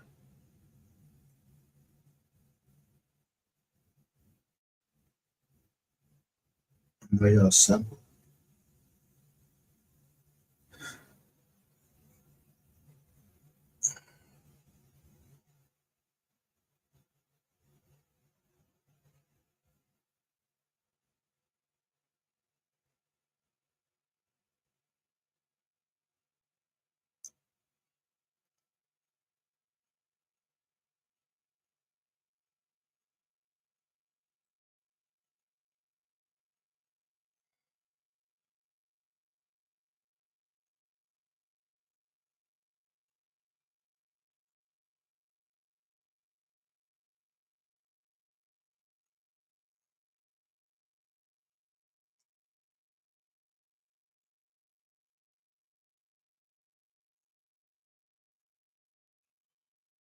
Run, thank you. Sean for you. I ain't even feel I'm not even upset. That's the way it works. But y'all call me mean because I won't fall for your fucking tricks. I'm concerned about the young man and you got time. Ladies, show this because you know what I want to do? Be transparent. If anybody from the noble family is looking, I just showed them people.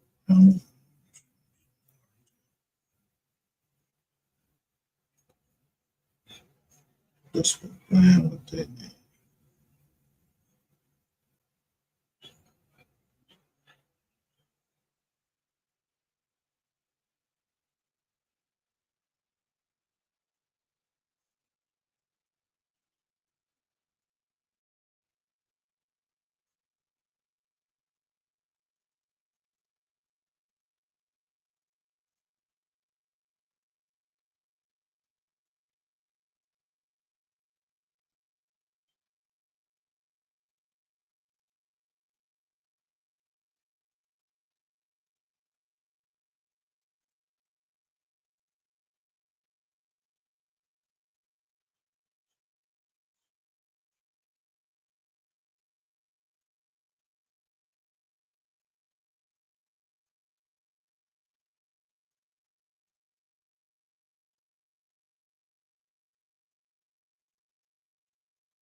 I'm fed up with you.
What's location of your emergency?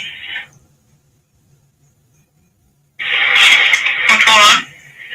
My boyfriend, he's telling me back in or tap in where I can't move my car. He's got a shut up against my car and all that. Is it drinking?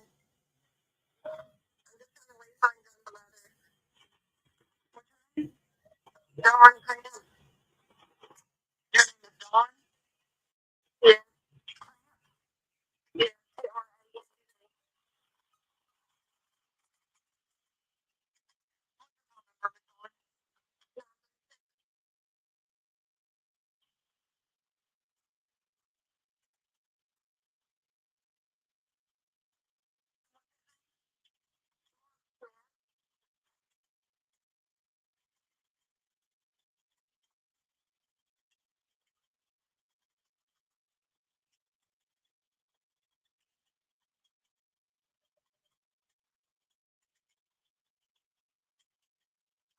Calling you and getting one right, okay?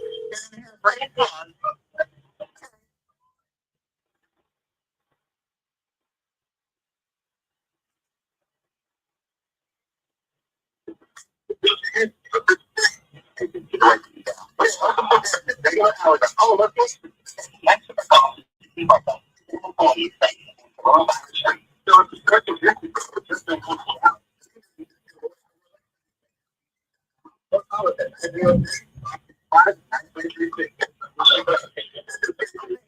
You there?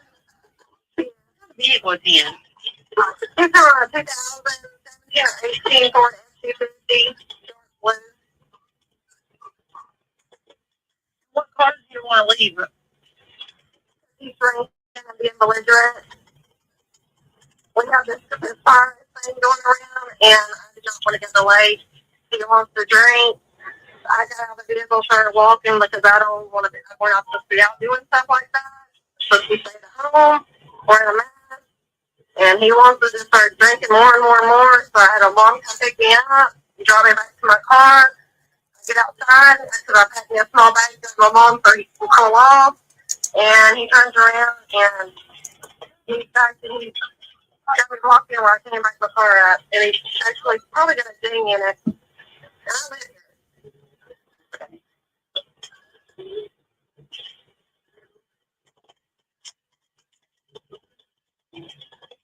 He's not going to be very nice when you pull up here.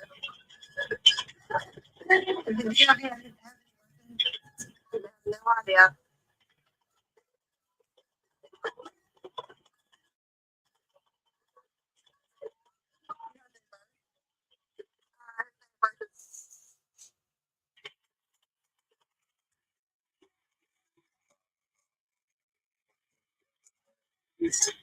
Or tell you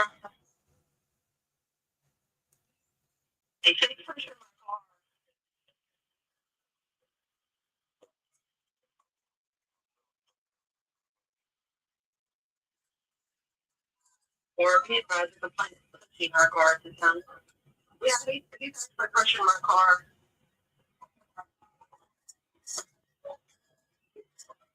He told me I have to get all my shit out now. There's no way I can do that.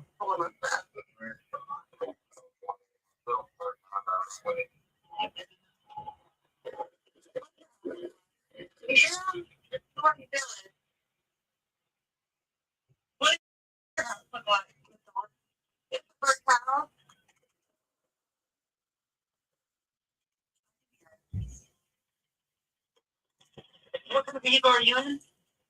I'm in a black 300 Chrysler.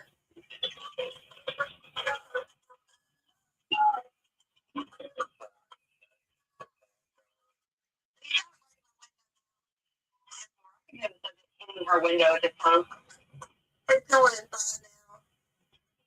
It shuts the block behind mine.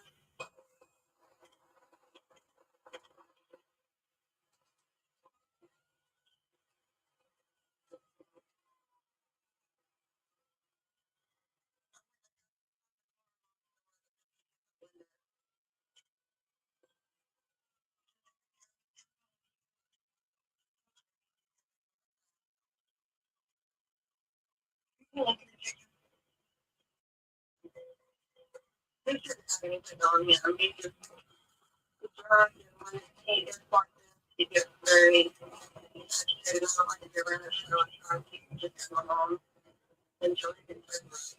But he likes his vehicle, he doesn't have time left to even move.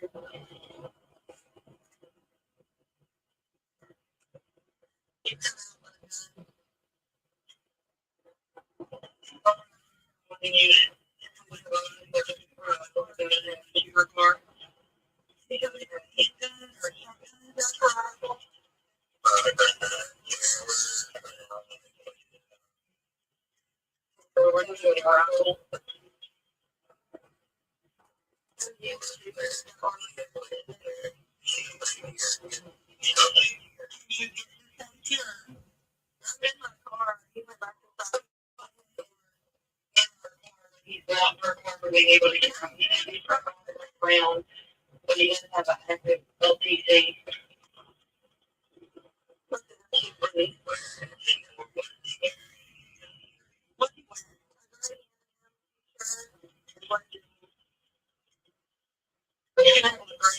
T-shirt, blue jeans. Yeah, he put the gun up.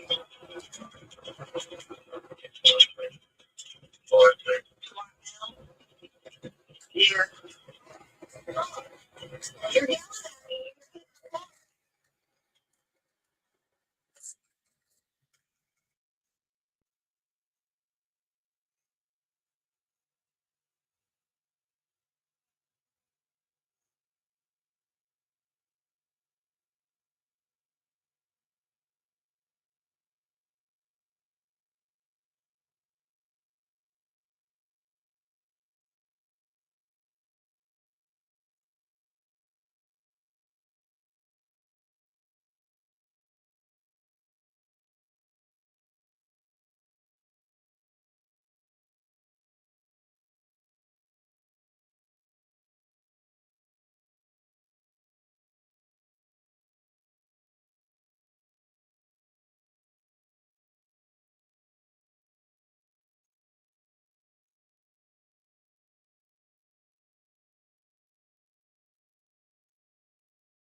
This I don't know who this dude is right here. I'm not even putting up because I don't know. Oh, wait a minute.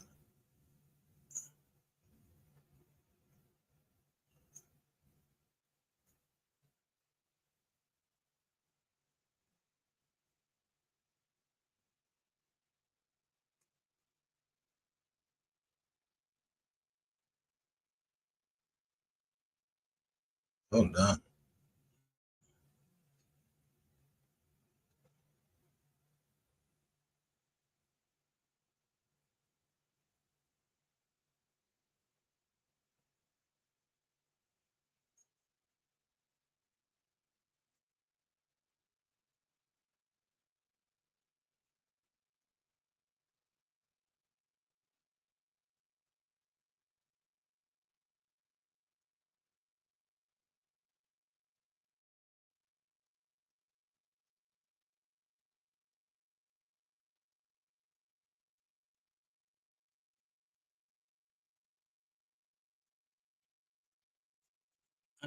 I need what's the name of it to help me understand this because I don't want to put this stuff up and I can't explain it.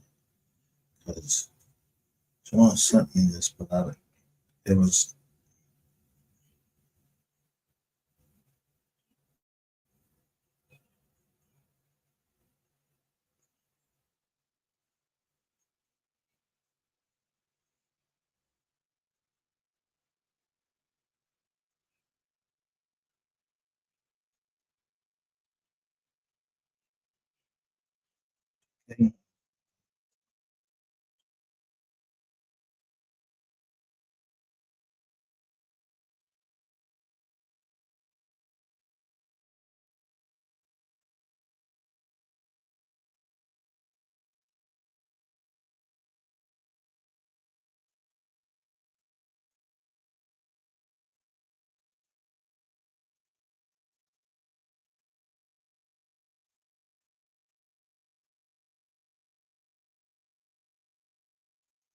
fuck is all of these Jones at now?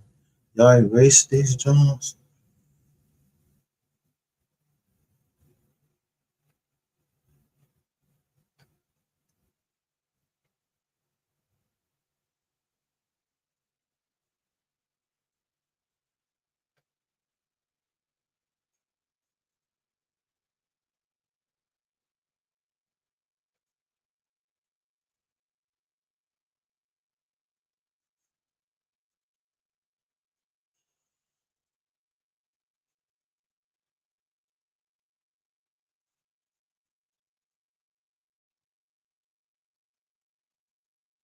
Where's I need I know what I need to do to get back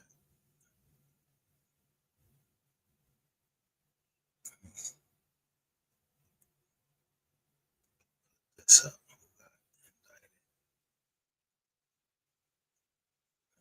I wanna do something. This guy got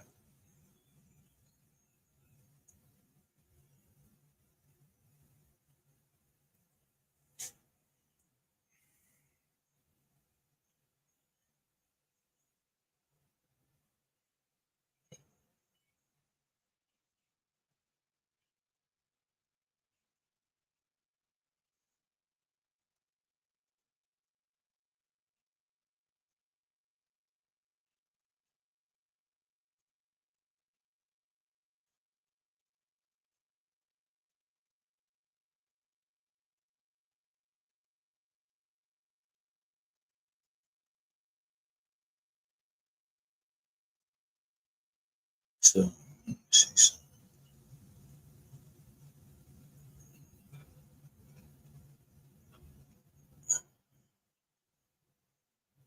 Might stumble on this. Let's see.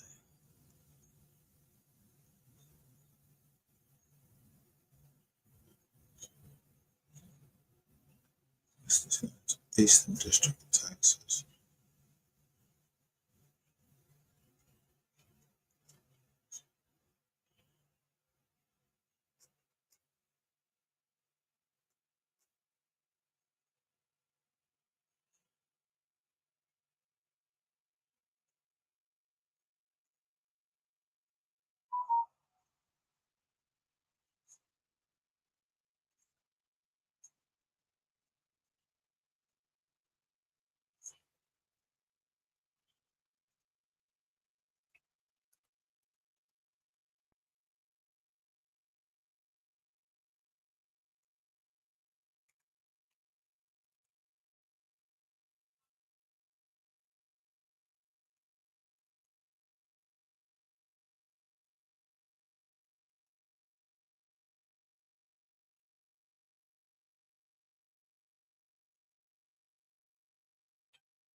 know what this represents. Someone sent me this. I don't know if this to throw us off, but or if this is something that can do with poetry. I'm not sure.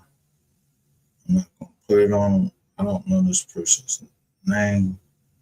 I know the person that gave it to me usually gives it.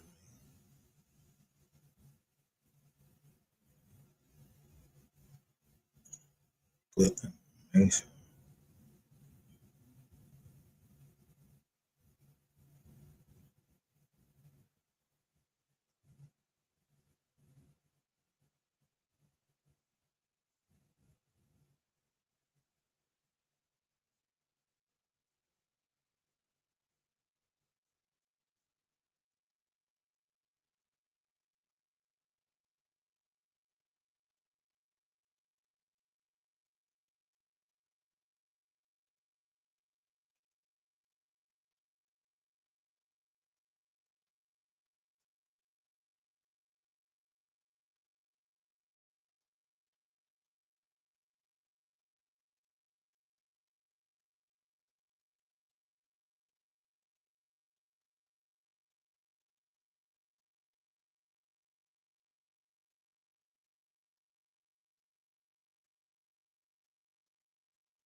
Yeah, I can't put this up and give any context because I don't know how it relates to 3K.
Oh, Captain.